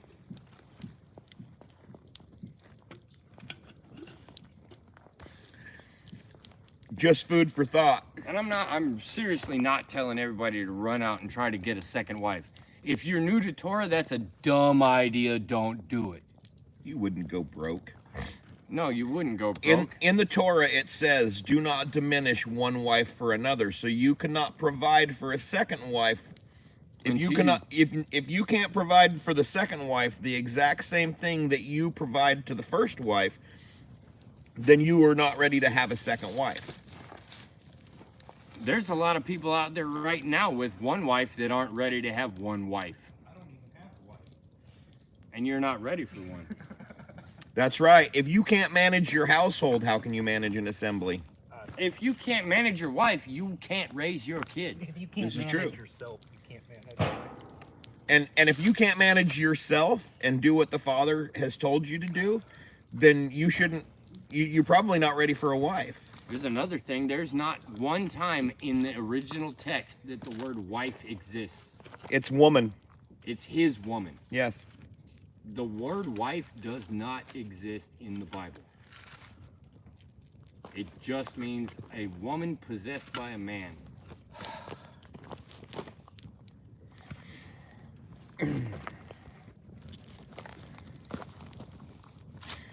The proverb says, a man who finds himself a wife finds favor with the father. Finds a good thing and favor with you. Yeah, a good thing and favor with the father. So make sure you don't do that more than once. Yeah, why would you want to find a good thing more than one time and find favor with the father more than once? Favor. That how does that not make sense? And the only reason I target this subject is because it makes people uncomfortable. And because it makes people uncomfortable is because there's truth in it that they weren't raised in and their culture doesn't allow. The same thing we all went through with Christmas and Easter and all this other bullshit that we tossed aside and caused all this strife with our family. Polygyny is the same thing. And it's not the only one. There are plenty of things in the Bible that if you start looking behind the translation, you'll start to understand how it was actually written. And then there will be a lot of people out there preaching stuff that you're like, wait a minute, that's not what that means. And when you're surrounded by 50 people who have this wrong interpretation and you don't, you're gonna be targeted like the enemy. Go ahead and clip it and send it to him, Hemi. I don't care. That doesn't bother me a bit. I mean, there's nothing you can send to anybody that I haven't already said to that person. Oh, he's talking about sending it to his libtard feminazi family members. Oh, well, that's probably how many not, wives that's did probably Solomon? Not going to be helpful, dude. How many wives did Solomon have? 700. 700 wives and 300 concubines. In a lot of those, he wasn't supposed to have. And a lot of those. The foreign ones. Yes, the foreign wives are what. He never got condemned for having multiple Nope. wives. He got condemned for taking wives that weren't keeping Torah. What did the father? That worshipped other gods. What did the father say? Because they pulled his heart away from Yah. The father said, if you had asked for more, I would have given you more. It actually says that in the word. More like these things. More like these things, yes.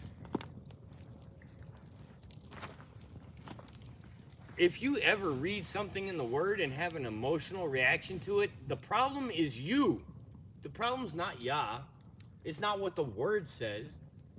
It's you. It's you have the issue. So if somebody who has been doing it longer than you says something to the tune of, hey, this has problems with it, and then you immediately have an emotional reaction to it, it's not the bad guy's not the dude that brought you the information. Don't shoot the messenger. The bad guy is the little voice in your ear that has convinced you that the truth is not the truth.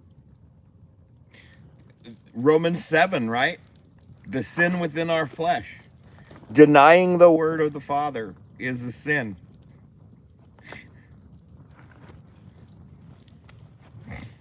I've only met 2 men. And when you say, I can't handle another wife. That's because you can't handle the one you got. The one I've got is a handful. And the moment a woman says that I won't share my husband, that's because she's selfish and prideful. And you're not vertically aligned. No. If your wife was vertically aligned, as it says in the Bible, Messiah, the husband is vertically aligned to Messiah, and to follow, right? If you're going to follow in the footsteps of the Father, that means when the Father lifts a foot, you place your foot exactly where his foot was. And you cannot follow any other way. You cannot follow by my side. You follow behind me. Hey, what happens when Judah tells Yah that I'm not going to share my husband with anybody, and he acquiesces that? What happens to Israel? Yeah. Every one of you, including me, are fucked. Yeah.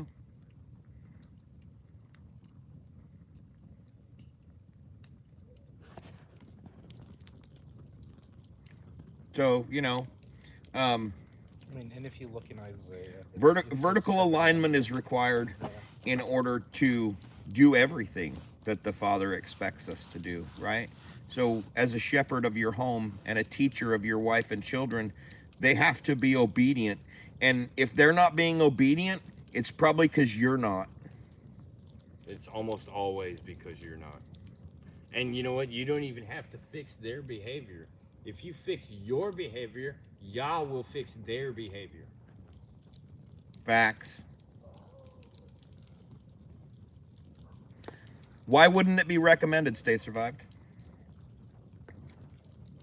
Tell me why Abraham and Jacob and literally every dude you've ever read about in the Bible did something that wasn't recommended. Tell them to go read Isaiah 3 and 4, because it quite literally says, Yes. 7 women will go take one man. Yes, 7 women will go take one man. 7 men will cling to one man. Yeah. And not they will provide for themselves only if you let them be called by your name. Yeah, that's what the word says.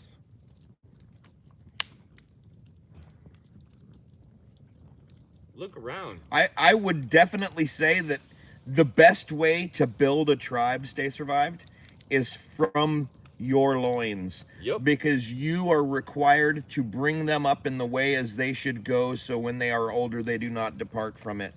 In Deuteronomy it says, teach this to your children, right? So if you are the head of your house and your house is properly aligned with the Father, you're not bringing another woman into your current marriage. You are bringing a woman into a new marriage. Those two things are separate. Biblical math, biblical marriage math is 1 + 1 = 1, + 1 = 1, + 1 = 1. It's like chicken. And if you really look at who benefits from a second wife the most, it's the first wife. That's right. So I had this conversation with my wife here just a little while ago, because and the concern she had, the first thing out of her mouth about that was, would you treat me differently if you had a second wife? And because she has no context of the word, she didn't understand that could not happen. If my treatment of her diminished because of the presence of a second wife, then I'm not being obedient.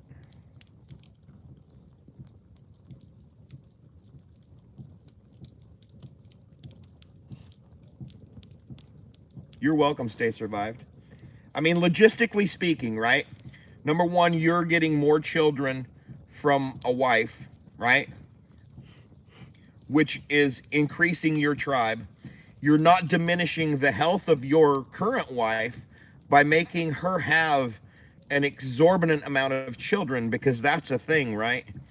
When the more children a woman has, the more diminished her health becomes. My wife has already had an exorbitant amount of children, and she probably wants another wife more than I do.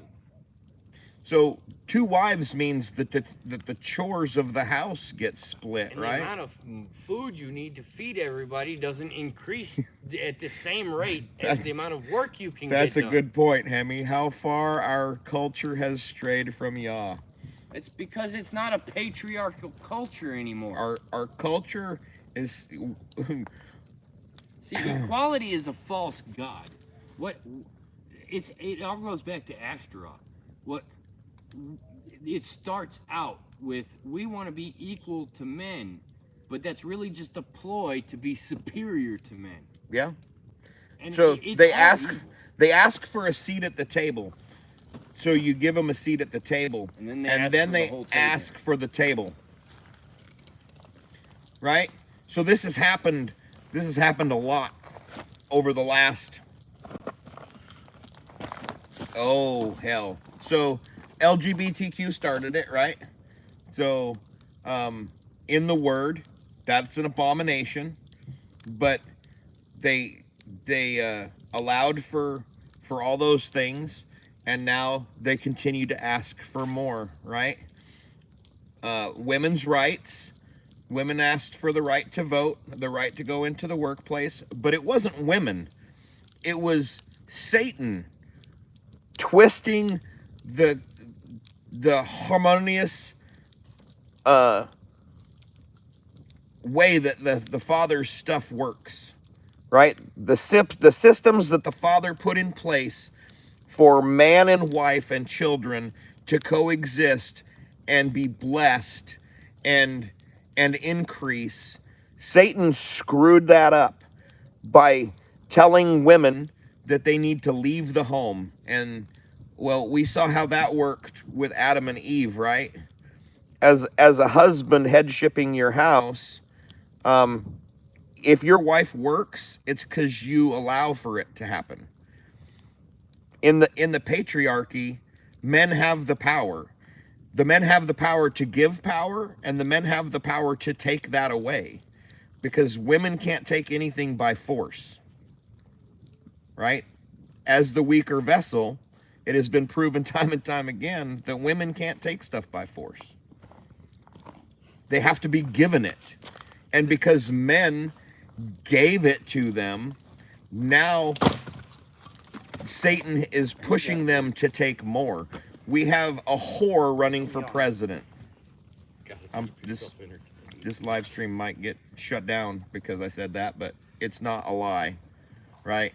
She slept her way into her position.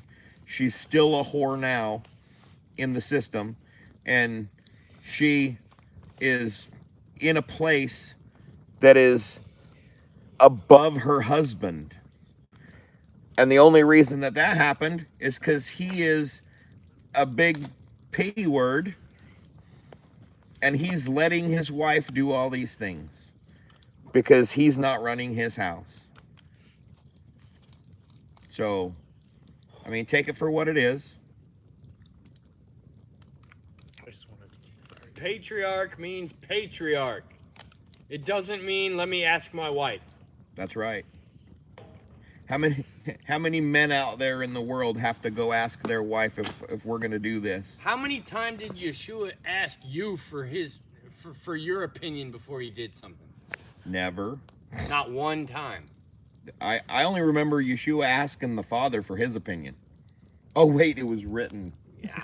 Well, and that's because you look up the chain, not down. That's right. And anybody that's been in the military understands that concept too. If you think your wife is your equal, or your wife thinks she's your equal, then your house is not in order.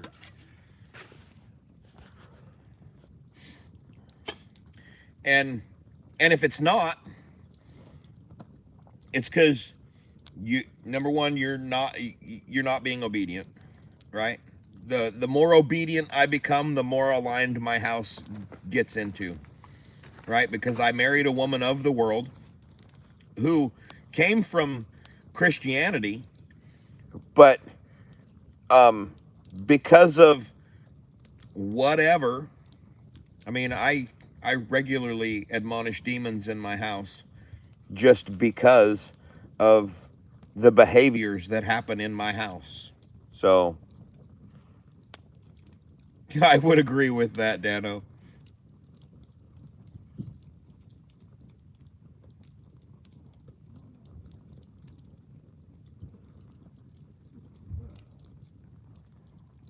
Well, you got to pick the hill you're going to die on, Dano. And if I was going to pick a hill to die on, it'd be the hill that leads to the Father. I have picked that hill a bunch of times. And what I wanted died on it a bunch. Yep. It's not your desire. It's Yah's desire. More often than not, what you think you That's want cute. is what seems like you're being given. And then when you're given it, you realize, oh, well, shit, that's not what I wanted. And that's not what he's got for me. Yeah.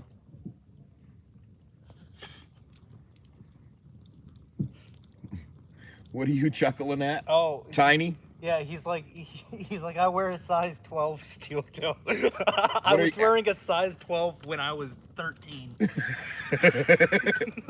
are they, 17s now? Yeah, 17. Yeah. That doesn't look like a 17. They're 16, 17s, brother. My feet look Oh, tiny boy. next to his feet. I wear a 13 or a 13 and a I half. wear a 12. All right, that looks more like a 17. You gotta have them special made, huh? No. That is who he is. Turn to the Father, right? I gotta get my And climbing you're not boots. gonna like it. What are you, 6'2"? If you turn to No, the Father and you feel Six- nothing from he's- but warm fuzzies, you have not turned to the Father. Oh, Ocala is 6 feet tall with 17s. And 20 years old, so And he'll he's- probably get another 4 inches. You'll probably get another 4 inches before you're dead because your feet keep growing. Yeah. Lucky you. Lucky. You can't find waders in those sizes now. You gotta have them special built. They gotta kill a cow for each foot. Yeah. Did you special order your boots? No. Colombians. Colombians? Make the size 16 to 17s, but for like climbing gear and stuff, you have to have them special made. Your climbing boots are special made? Yeah. So you have a guy for that? I do have a guy for that. Yeah? Yeah. Well, the percentage of the population that wears 17 shoes Yes, Hemi, he is much very higher stable. than the percentage of arborists that wears. He's a large dude, too. What are you weighing at? 260? I 260? don't know. It's all fat. 6 foot There's no 260? muscle. I can fix that for you. He's, well, you know, when you make that kind of money, I will help you you just, as much as you yeah. help me, but neither of us will like it. That's how you know it's helping. Any other topics you guys want to dive into tonight? How much your vagina hurts?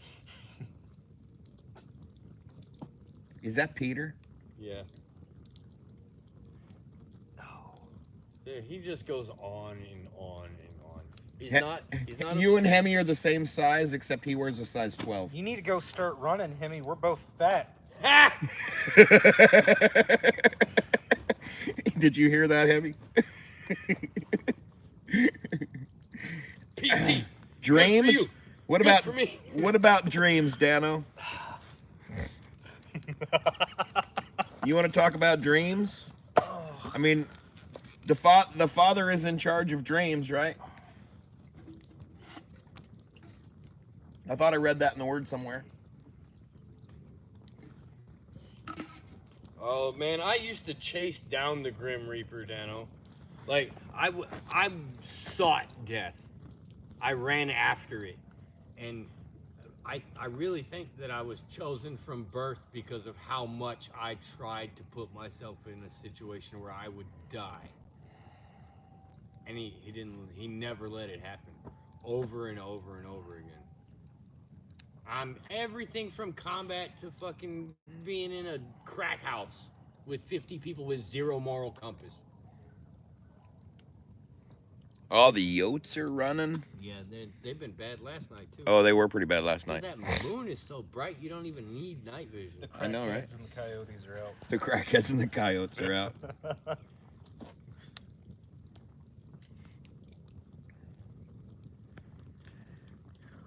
So,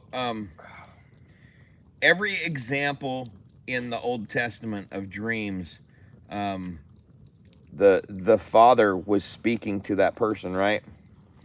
So, only the father or a humble servant of the father was able to actually tell you what those dreams meant.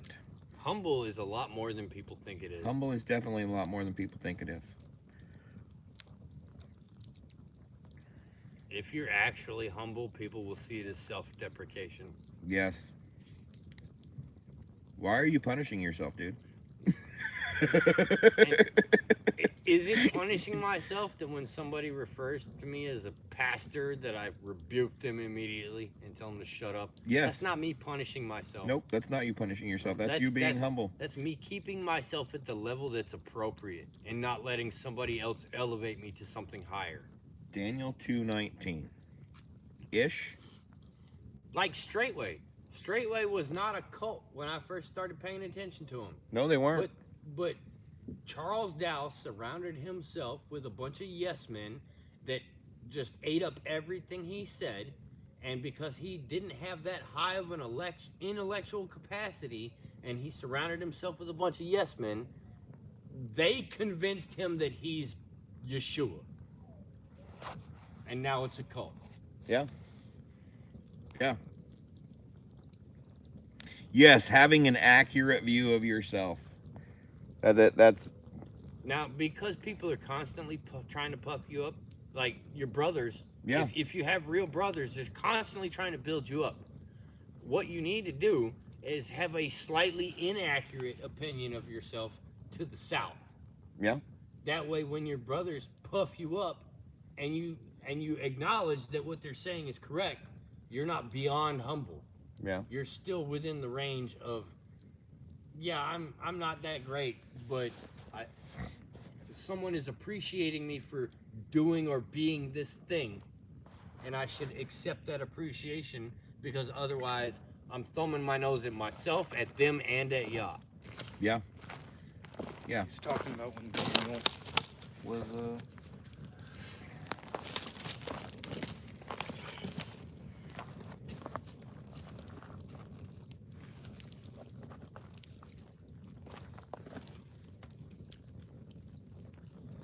Then the secret was revealed to Daniel in a night vision, and Daniel blessed the Allah of the heavens. Well, you got to go before that, right? Hey, Then Daniel went to his house and made the decision known to Hayana, Mishael, and Azariah, his companions, to seek compassion from the Allah of the heavens concerning the secret, so that Daniel and his companions should not perish with the rest of the wise ones of Babel. Then the secret was revealed to Daniel in a night vision, and Daniel blessed the Allah of the heavens. So Daniel, right? Daniel sought the Father. He asked, and it was given. Right? Like Messiah said, ask and you shall receive, seek and you shall find. Well, when you're seeking, knocking shall be opened unto you. knocking it shall be opened unto you. Yes. When you're seeking, you gotta remember where you're supposed to seek. Right? Where am I supposed to look when I'm looking for those answers? I'm not supposed to look in the interpretation of others. I'm supposed to ask the Father. It's the same thing that the word says about a woman. When she has questions, she asks her head, whether that's her father or her husband. If a man has questions, he doesn't ask another man. He asks the book. And further on in that, so we go to 20, Daniel responded and said, blessed be the name of Allah forever and ever, for wisdom and might are his. So he's esteeming the Father. And he changes the times and the seasons. He removes sovereigns and raises up sovereigns. He gives wisdom to the wise and knowledge to those who possess understanding. He reveals deep and secret matters. He knows what is in the darkness, and light dwells within him. Right? So praising the Father with this prayer that I thank you and praise you, O Allah of my fathers. You have given me wisdom and might, and have now made known to me what we asked of you, for you have made known to us the sovereign's matter. Right? So he esteemed the Father in his prayer, and then thanked him. You didn't see him asking for a Maserati. You saw him asking for wisdom and understanding. Can't find a wholesome girl on OnlyFans? No shit. Do not make your daughters whores, is what the Torah says. Men who are allowing their daughters to be whores are seriously. If you raise your daughter up to understand her value and what her purpose is, she won't be a whore on OnlyFans. Or anywhere else for that matter. She will dress modestly. She won't be dressing like a whore when she goes to school. a lot of those women. What it boils down to is men need a spine and women need to be obedient. And those two things are not happening out there in the world, and they're not really happening out here in the Torah community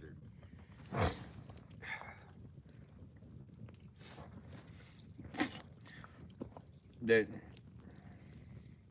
There's some truth there. I've seen it. When you're afraid to do something because you don't know how your wife will feel about it, You're wrong. you're wrong. Doesn't matter how your wife feels about it, because she's supposed to support you and align with you and just follow along. If you are not being unrighteous, there's no reason for her to be your wise counsel, because you are being righteous. If you would not go to your child and say, hey, should I make this big decision for our whole family, then you probably shouldn't do it to your wife either. Now, there is a thing where you do consult and your wife gives you advice, but her advice doesn't weigh as much as your opinion. That's not how this works. It's counsel. It's not equal influence. You speak to your wife to get her understanding and her opinion of the situation and what she thinks should go forward, but you cannot automatically set what she says in stone and do that just to have a happy wife, happy life.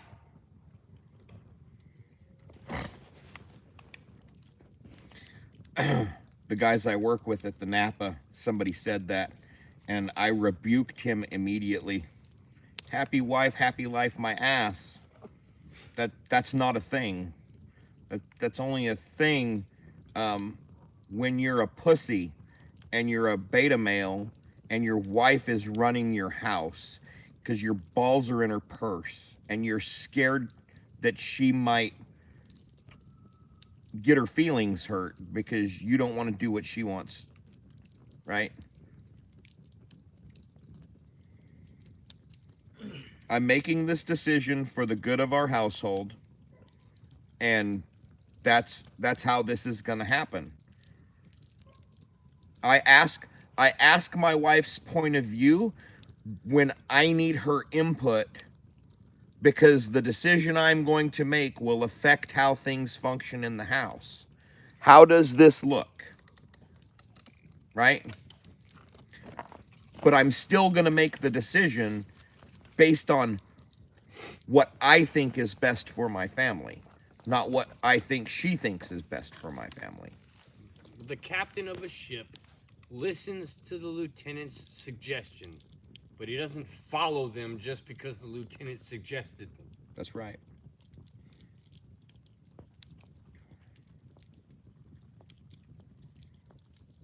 I'm currently going through classes to redeem family because the children are in foster care.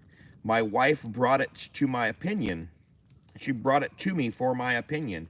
She says, what do you think about this? I told her, you need to get down on your face and you need to ask the Father if this is what's right. And I will get down on my face and I will ask the Father if this is what's right for my house. This means adding 2 more bodies to my house.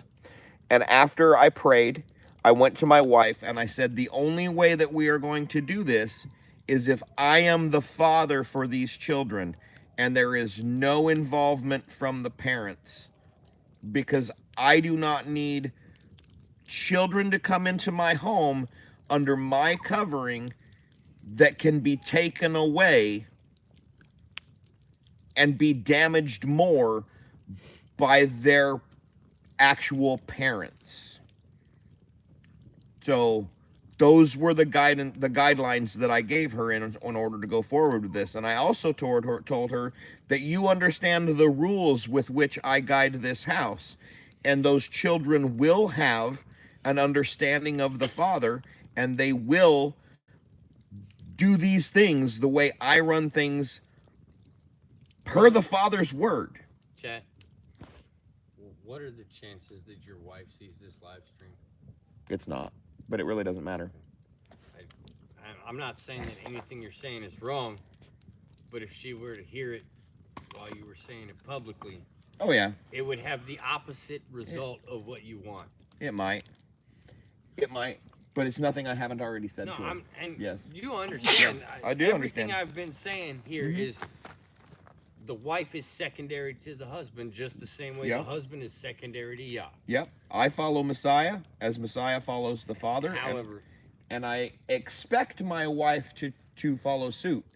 the Does thing- not always happen that The way. things I have been learning recently is that one thing Yeshua doesn't do is come and pummel you in the face 17 times to get the point across. Yes, this is true. And we can't do that to our wife. Nope. either. Nope. And as by default, we can't do that to our wife, and she can't do that to the children. That's right. Because as my relationship is with Yah, my relationship is with my wife. That's and right. her relationship is with the children. That's right. And my wife is a loving and nurturing mother. I could not have asked for a better mother. What are you I was doing? checking the temperature. Now, nothing you Checking the said, temp. Oh, Yeah. Nothing you've said it's was definitely still false. warm over here. Well, yeah. Nothing you said has been false. But Shalom, Paul. What's up? it's really Paul? hard for me to say this, but feelings are not irrelevant. They're not irrelevant. If you really want to get your point across to somebody, you have to have some kind of context with them to understand what their feelings are. Yep. And I try to empathize with my wife's feelings on Not too far away. no, there are Well, that's why I really suck at like talking a publicly. couple ridges over. Like when you and I talk one on one, you get edified a hell of a lot more than if I were to talk from a stage like YouTube Yeah. to just random people. Yep. I would make more people pissed off at me Uh-huh. than I would help anyone. This is true. This is true. So, you know, I mean, context in the word is important, And context with the and context with the person you're talking audience. to. Yes. So, like, love is patient, love is kind, love is compassionate. When you come to somebody with the word that is not educated in the Torah, you can't beat them with a club and tell them, hey, this is how it's supposed to be. You have to show them with love. The Gentiles were given 5 rules to follow because they had to learn. And the rules they were given were the most important, right? Don't slaughter food and eat it to idols. Don't drink the blood. You know, probably some of the worst things that they were already doing, right? Love the Father. Go to the temple and hear the words of Moses so that when you understand that what you are doing is a sin, you can repent of that sin and turn away from it. And the Father will forgive you because you are beholden to your understanding of right and wrong. Look at that. We can actually see you now. You can see me now? I don't care if you can see me or not. You can hear me. That's the part that matters. Yep. We've been going at this for a hot minute. A hot minute. Yes. Yes. If you don't build the foundation, the house is gonna fall. I mean, that's part of the reason Messiah gave the parable of the house, or of the seeds being thrown on the rocks and in the sand and in, you know, you got to know where you're planting. Now, everybody who's ever done construction knows that you can have a not so great foundation and have half of the frame up and still fix the foundation. Yes. But if the house is all the way put together, fixing that foundation is exponentially harder. That's a good point. And exponentially more expensive. Yeah. I'm getting ready to Oh, fix the yeah. foundation on a house that I rent up in Kansas. It's exponentially more expensive in every fathomable way. Yep. Spiritually, physically, financially, all Yep. of it. Yep. 100%. And because I provide a residence for someone else, I have to fix the foundation, because if the house falls down around them, I am responsible. Yes, milk then meat. Oh, a lot more people are on milk than they think they are. Yes. Just because you found Torah doesn't mean you're chewing on meat. Nope.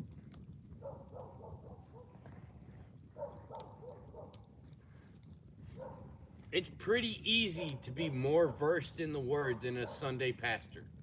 It's very hard to, put that into practice and know that you're doing it the right way. Because we all know that we're doing it wrong, right? And when Messiah comes again to rebuke us in how we're doing it wrong, your heart set will determine how you correct yourself. Well, that's the thing. A lot of people think, a lot of people find Torah and realize that they've been doing it wrong, and then think that because they found Torah 20 minutes ago, that they're doing it right now, and that's not the case. I've been reading and studying Torah for 12 years, and I'm still fucking shit up every day. Yeah. There is no easy button. Nope, there is no easy button. The easy button is reading the fucking word for 30 minutes an hour every day. That's the easy part. Now apply it every hour of every day. Well, not just applying it. Yes, you have to apply it, but you have to study it and read it every day for years and years and years and years before you start to comprehend the actual foundation of what is being said. Well, the Sadducees and the Pharisees, they were learned. They understood the Torah, and they studied it their whole lives and still fucked it up. Yes, but most of what they studied was traditions of men. Yes.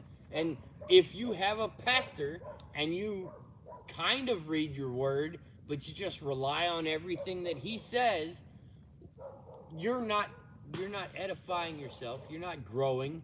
He's growing and you're riding his coattail. Yeah. Yeah. I really hate it when you point that thing at me.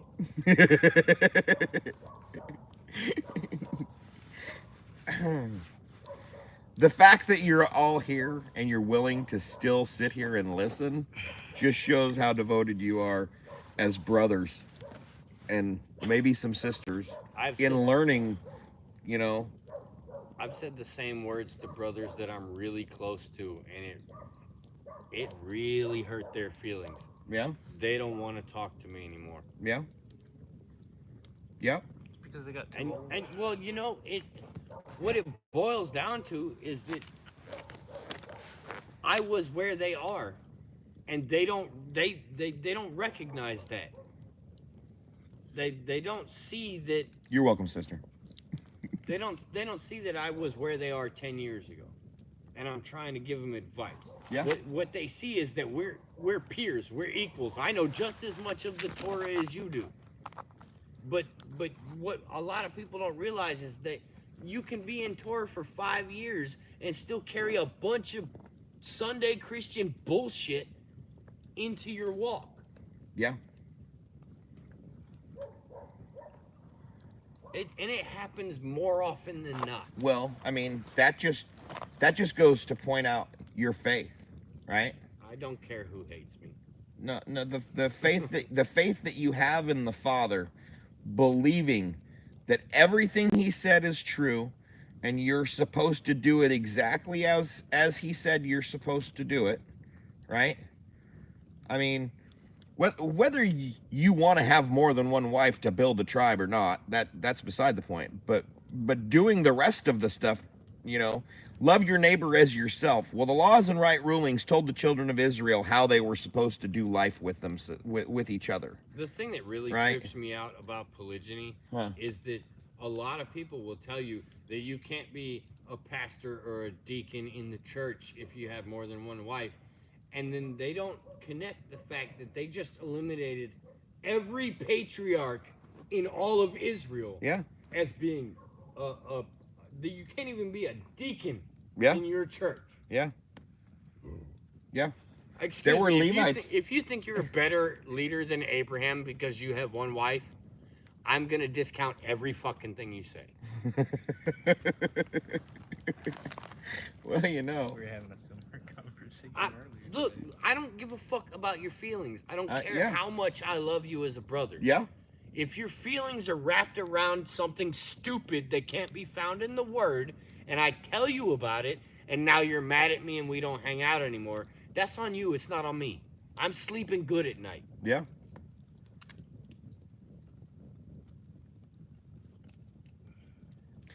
Yeah. At 5 years, you're just out of boot camp, man. No, and just out. Just out of Like- boot camp, right? So, like, I studied my word for 20 years in the Mormon church, right? So not only did I study the word, but I studied the bullshit that they wanted me to study in addition to it. The magic underwear? The magic underwear. Did you have magic underwear? I did not have magic underwear. I've actually... I'm sure half the chat doesn't know what the fuck we're talking about. So when you're an elder in the Mormon church, in order to do, you're given temple garments, which are pure white, and they're your undergarments that you wear. And then when you go to temple service to do work in the temple, you wear those garments, right? Which, that's just a bunch of crap. And yeah, so the Mormon church, you were just talking about Mormons today. So like I have talked to missionaries in the Mormon church about the Levitical diet, right? And they had no idea. It's like, you are an elder going out to preach the word of the Father, and yet all you're teaching is what they taught you to regurgitate back to people to bring them to the church, right? Because the Book of Mormon doesn't mention Messiah until almost the end. Oh, jeez. I read that book too. Yeah. The Doctrine and Covenants and the Pearl of Great Price contradict. It's worth noting that the Book of Mormon was supposedly written by the angel Moroni, and if you take the I off the end, it says moron. So yeah, the Order of Melchizedek was only for the Father, but the Mormon Church co-opted it in order to develop their priesthood.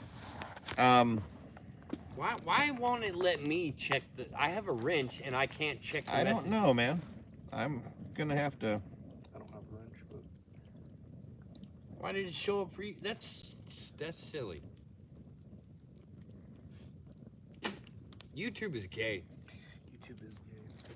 I don't know what's going on.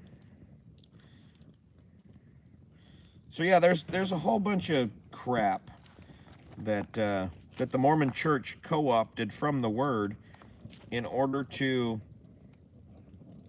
Yes, Mormon is one letter off from moron. And you know what? I will tell you right now that the number one thing that helped my wife accept the fact that polygyny is a good thing was hanging out with a man that had multiple wives. And they were all obedient. All three of them. As a matter of fact, it created a situation where we had all these brothers and sisters that we fellowship with, but she was more drawn to the handful of people that had multiple wives because their wives were so modest, so humble, and so obedient. Hang on a second, I'm gonna try something. You can say it's not a good idea, but you're wrong.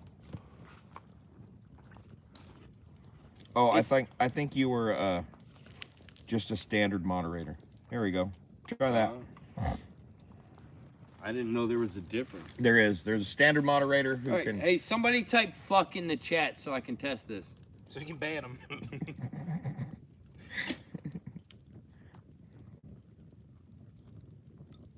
There.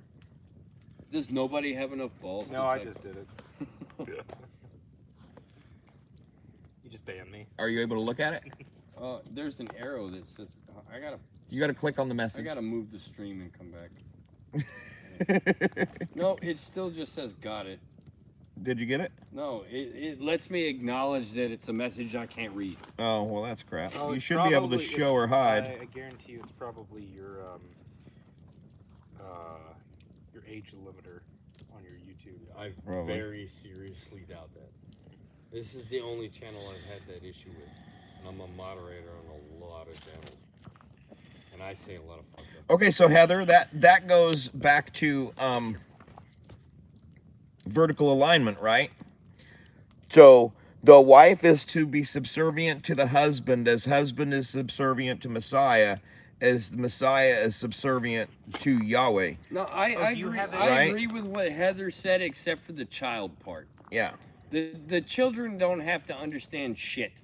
they They're children. yeah, like- they should understand that they do what they're told. If So you have obedience, if right? you have a child, you got like 10 years at a minimum to teach them how to not be a child anymore. Yeah, When it comes to women, all you really need is obedience and humility. yeah, Because the only problems I have ever seen with a woman being married and accepting another woman into the house, also married to the husband, was jealousy and obedience. Yeah. If that woman's not obedient, she's going to be really pissed at the next woman if she is obedient. yes. There you And go. that's going to make you live on the corner of the fucking roof. That's right. You got it there, Heather. The wife But- has to understand her role. It's not to be pampered. But you could also yeah, that's live your on the point. corner I got of the it. roof with one wife. The kid needs to know their place. Yes. The child is a second-class citizen. They have no voice in the decision making of the house, right? And coming of age, the age of understanding, right? Who determines that? I think the father determines your understanding based on what the word says. I mean, there's lots of people out here who have come to Torah who still don't have an understanding. And you have to have wisdom in order to gain knowledge. And once you have knowledge, you gain understanding. You're still not letting me do anything about it. Well, that's trash. Whatever. Quick, make me a mod so I can. Here's the thing. Here's the thing. Every husband's feelings are attached to his wife. And every wife's feelings are attached to their fleeting emotions at any given moment. So if you, the standard American husband is going to acquiesce to whatever his wife's current emotional state is, and that is not vertically aligned whatsoever. The proper vertical alignment is a man has a vision and a destination to move towards, and he explains to his family in not so many ways, in not so many words, that this is what we're doing and this is why we're doing it. It doesn't have to be a long, in-depth explanation. You should really be able to take two sentences from your husband or your father and accept it and shut the fuck up. And you're right, Dano. Not all knowledge is good, but you still need it, correct? Because if you don't know the difference between right and wrong, then how are you supposed to gauge it? Well, there Right? is no knowledge that you can't benefit from. That's true. Every little ounce of knowledge you come across can improve you if you accept it as truth and react to it properly. That's why you run into trouble with shit like when we all started keeping Torah, we threw out Christmas, we threw out Easter, we threw out Halloween, and our immediate family immediately hated us for it. And we all got through this strife and pushed forward and kept doing the right thing. But the moment that somebody points out that a man can have more than one wife, suddenly that emotion takes over, and fuck following Yah, I don't like that. It doesn't make me feel good. I don't get warm fuzzies from it. Fuck your warm fuzzies. And there you have it. For what? Oh, yeah. Which one is it? I am the down. modern, charger? Or is it the Yeah, I got to get going here It has too. My remote phone is charging, fixing to like die. wireless charging. have I appreciate y'all tuning in. It's been a great conversation. No. We'll have to do it again while I'm still here in No, Oklahoma. It'll work. That'll But I'll catch y'all soon. Love you. Shabbat shalom. Shabbat shalom, y'all. I didn't mean to yell. Hamedo, sorry.